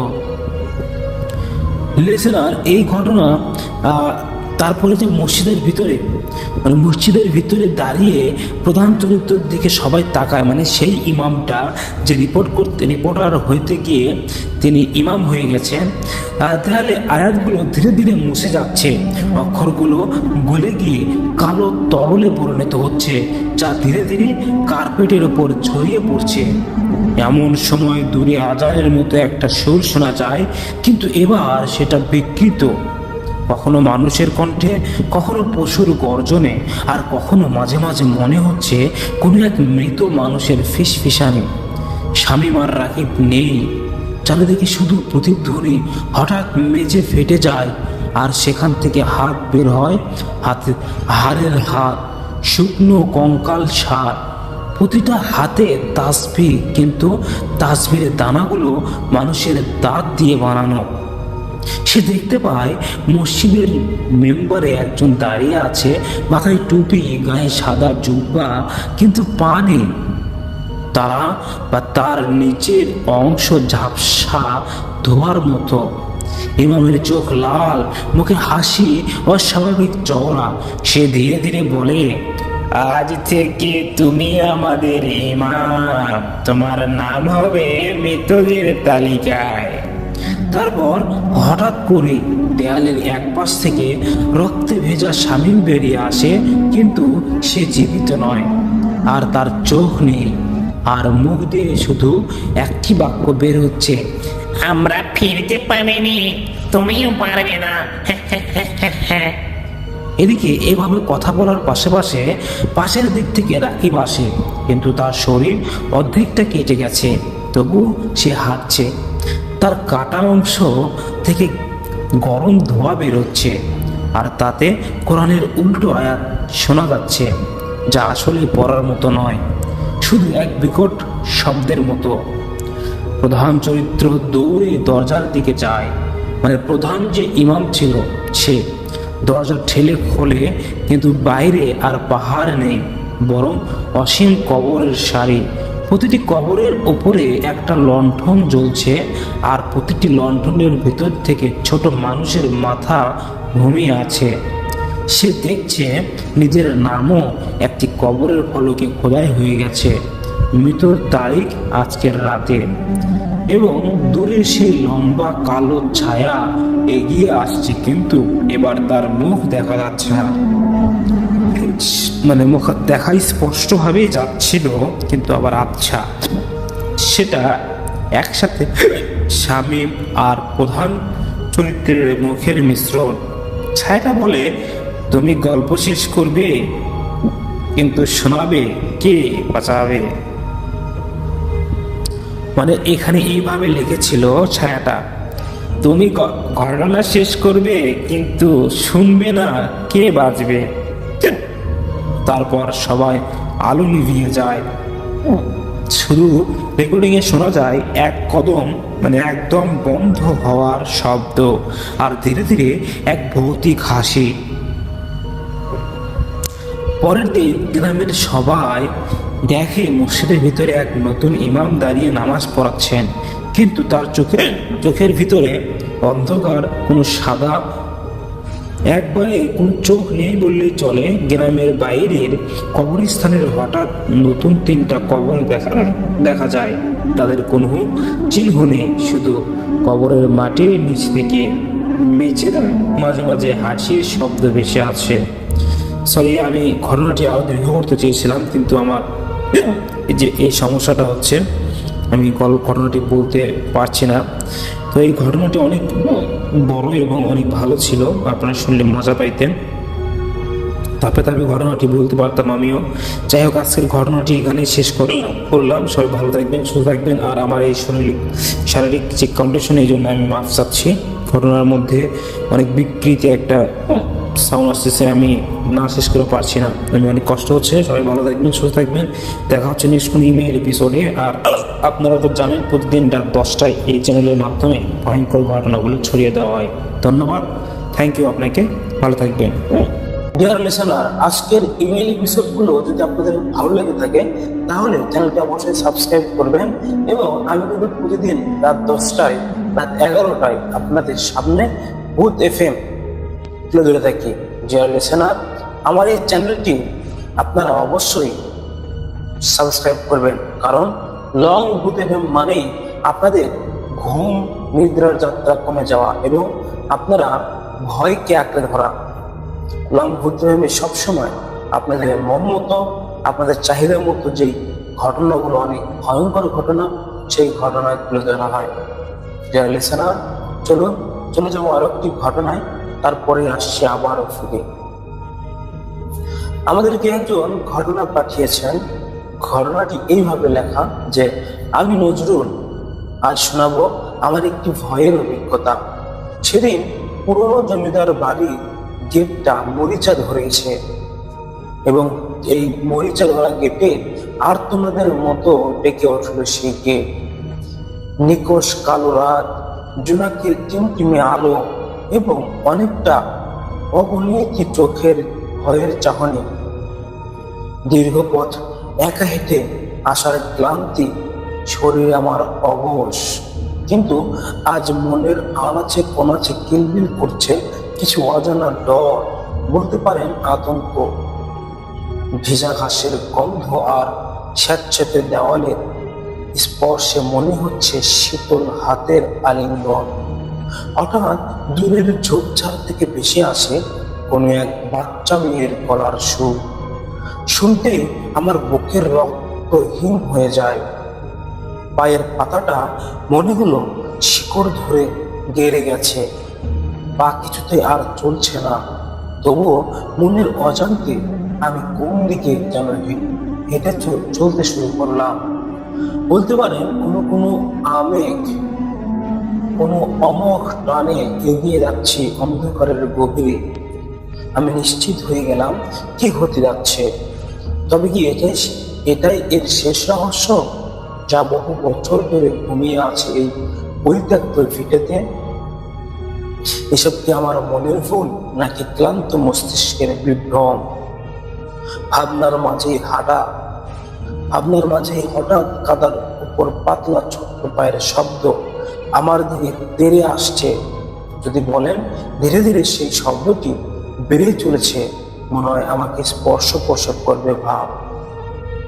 আবসা আলোয় নজরুল দেখলো একটা মেয়েকে, কিন্তু মেয়ে বললে ভুল হবে, ওর মুখটা দেখতে কালো কোষার মতো ঝাপসা, ভালো করে ঠাহর করা যাচ্ছে না, চোখ দুটো আগুনের মতো লাল, আর তাদের থেকে ঠিকরে বেড়াচ্ছে স্বাভাবিক একটি আলো।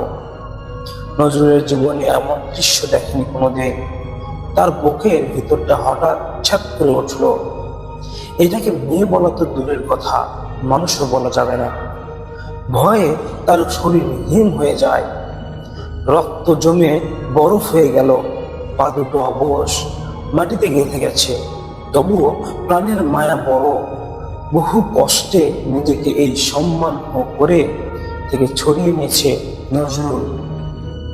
পিছনে ফিরেও তাকানোর সাহস নেই তার। উদ্দেশ্য এখন একটাই, যে তাকে পালাতে হবে। এরপর ভয়ে দিশেহারা না পেয়ে ছুটতে ছুটতে এগিয়ে গেল ছোট বাজারের, হুমড়ি খেয়ে পড়ে গেল একটা বাজারের ভিতরে।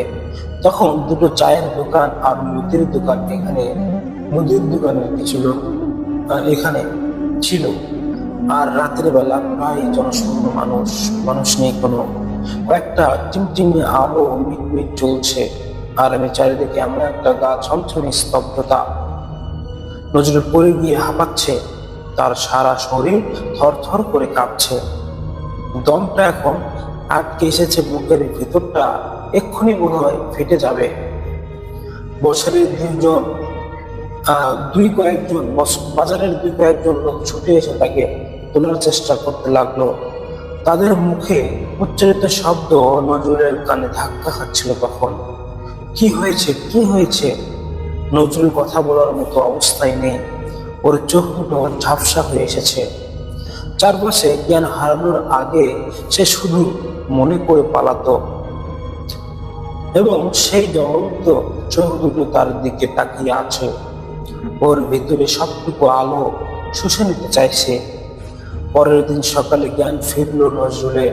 চোখ মেলে দেখে একটা ছোট্ট ঘরে শুয়ে আছে সে, আর কয়েকজন গ্রামবাসী তার দিকে তাকিয়ে আছে। তাদের চেহারা জুড়ে কৌতূহল আর ভয় মিশানো। ঘরটা অনেক স্যাঁতসেঁতে, দেওয়ালে কেমন একটা মনো ধরা গন্ধ। পরক্ষণে বুঝতে পারি এটা তারই ঘর। গ্রামবাসীদের মুখে পড়ে নজরুল জানতে পারলো, আজ থেকে 16-17 বছর আগে ও এই গ্রামে প্রায় এমন একটা মেয়েকে দেখা যেত। রাতের বেলা সে পথ আটকে দাঁড়াতো, এরপর তেড়ে আসতো পথচারীদের দিকে। ওই চোখ দেখে ভয়ে সবাই পালাতে চেষ্টা করতো। যারা পালাতে পারতো তারা ফিরে এসে একই রকম কথা বলতো। নিজেদের চোখে দেখা এই জ্বলন্ত চোখ সেই গা ছমছমে অনুভূতিটা প্রকাশ করতো সবার কাছে।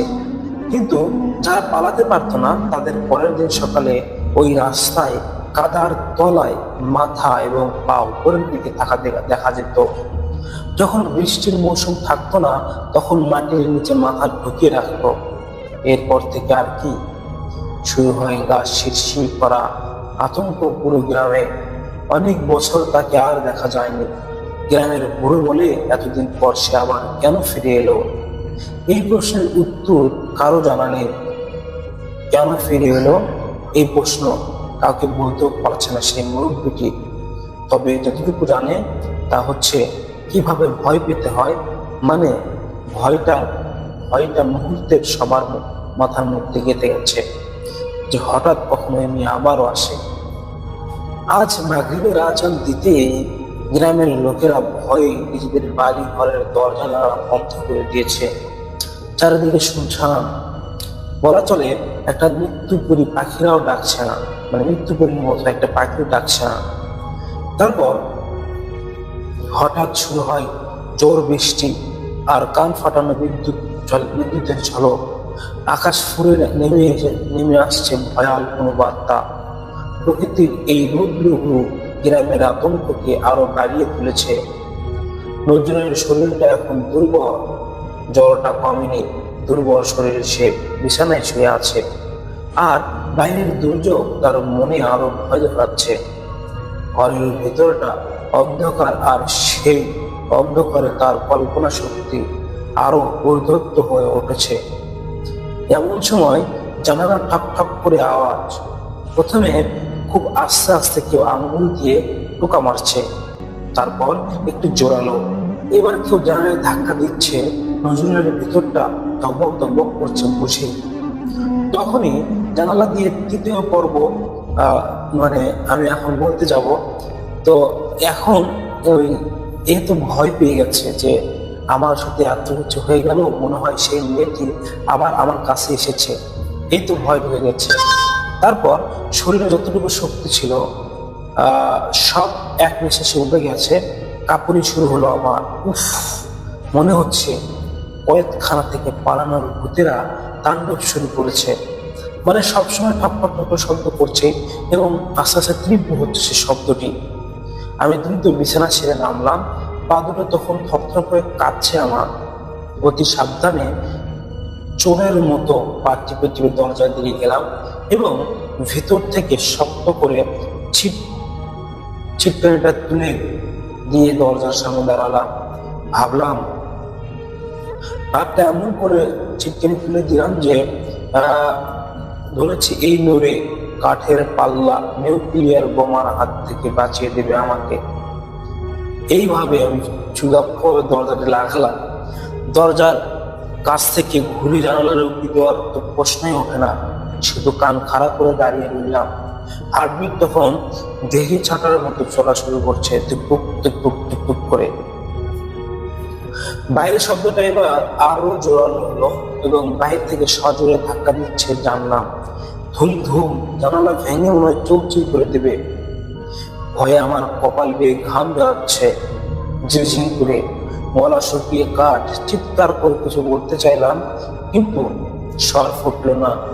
গলার ষড়যন্ত্রটা পেটের ভিতর সাধিয়ে উঠেছে। শুধু গ্যাঙ্গানের মতো একটা আওয়াজ বেরিয়েছে অজান্তেই। নিজের অবস্থা দেখে নিজের জন্য মায়া হলো আমার। এত অধৈর্য ভাব হয় কারো? জানে মানে আমি সরি, আমি প্রথমে যে নয়েজ হচ্ছে বাইরে অনেক মানুষ, আমি কিছু বলতে পারতেছি না। যে ঘটনা শেষ করে তাদেরকে নিষেধ করে দিতে ঘটনাটি করবো। এরপর চুপচাপ মানে আমি ঠান্ডা বাতাস গেলাম। আমি করে গিয়ে আমি দ্রুত জানালার দিকে এগিয়ে গেলাম এবং জানালা খুলতে ভেজা ঠান্ডা বাতাস বৃষ্টির ছাট মুখে এসে লাগলো। বাইরে দাঁড়িয়ে আছে ফয়সাল, বৃষ্টিতে ভেজে চুপসে গেছে। মুখটা বিরক্ত করে ভরা দেখে মনে হলো 7 নারীর ধোঁকা খেয়ে এসেছে। আমি আমার চাঁদ মুখ দেখে ফয়সাল বলে, কিরে কতক্ষণ ধরে দেখাচ্ছি, করছিলে না কেন? ফয়সাল প্রায় ঠেকিয়ে উঠলো। আমি একটা দীর্ঘশ্বাস ফেলে বললাম, আরে রাখ তোর ধাক্কা, যেভাবে আওয়াজ করছিলি এভাবে তো পরিমনিও লাইভে ছিলে না। ভয় পাচ্ছিলাম কেউ শুনবে ভেবে। ভাগ্যিস কায়দা করে দরজাটা আটকে দাঁড়িয়েছিলাম। ফয়সাল ভেজা গায়ে কোচকানো মুখে বলল, দূর মিয়া, বৃষ্টি শব্দে কেউ শুনবে, এটাই স্বাভাবিক, এই জন্য তো আমি জোরে জোরে ধাক্কা দিচ্ছিলাম। লাল বাঁকা করে ফয়সালকে বললাম, এই জন্যই তো দেখেছি। ফয়সাল আমার কথা শুনে মুচকি হাসলো। এরপর আবার ফয়সাল বলে, ঠিক আছে তুই তাড়াতাড়ি আয়, নিচে বাগান বাড়ি পিছন দরজা খোলা আছে। ওই যে কাল রাতে যেখানে প্ল্যান করছিলি, চুপচাপ আস্তে কথা বল, কেউ শুনে ফেলবে। গায়ে ভুতুরের ভয় এখনো টাটকা।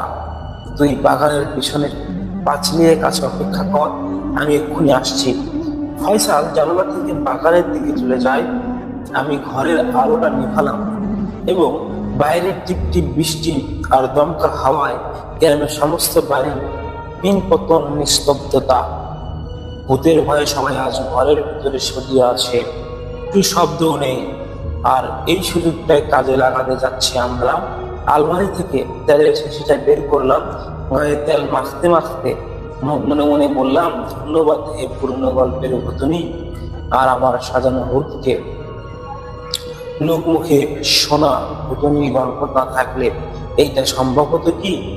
মুখে একটা ফিক করে হাসি দিয়ে বলল, কাল রাতে যা কাণ্ডটা ঘটিয়েছি গায়ের লোক ভয়ে কুকড়ে আছে, এই সুযোগ আমরা কিছু চুরিদারি করলে ক্ষতি নাই মামা, চল। ধরা পড়লেও মার খেতে হবে না, কারণ সবাই ভয়ে গেট লাগিয়ে রেখেছে। এই যে ঘটনাটি পাঠিয়েছেন রাসেল ভাইয়ার কাছে আপনারা, তো এই ঘটনাটি মানে প্রথম দিকে এত ভালো লাগলো ঘটনা খুব ভালো, কিন্তু ফিনিশিং এ এসে এমন একটি ঘটনা বা এমন একটি সাইড লিখেছেন যেটা আসলে হাস্যকর। একটা ভয় থেকে যেন হাস্যকর দরজায় লাফিয়ে পড়লেন এক লাফে। তো আজকে ঘটনাটি পর্যন্ত ভালো থাকবেন, সুস্থ থাকবেন, দেখা হচ্ছে নেক্সট এপিসোডে।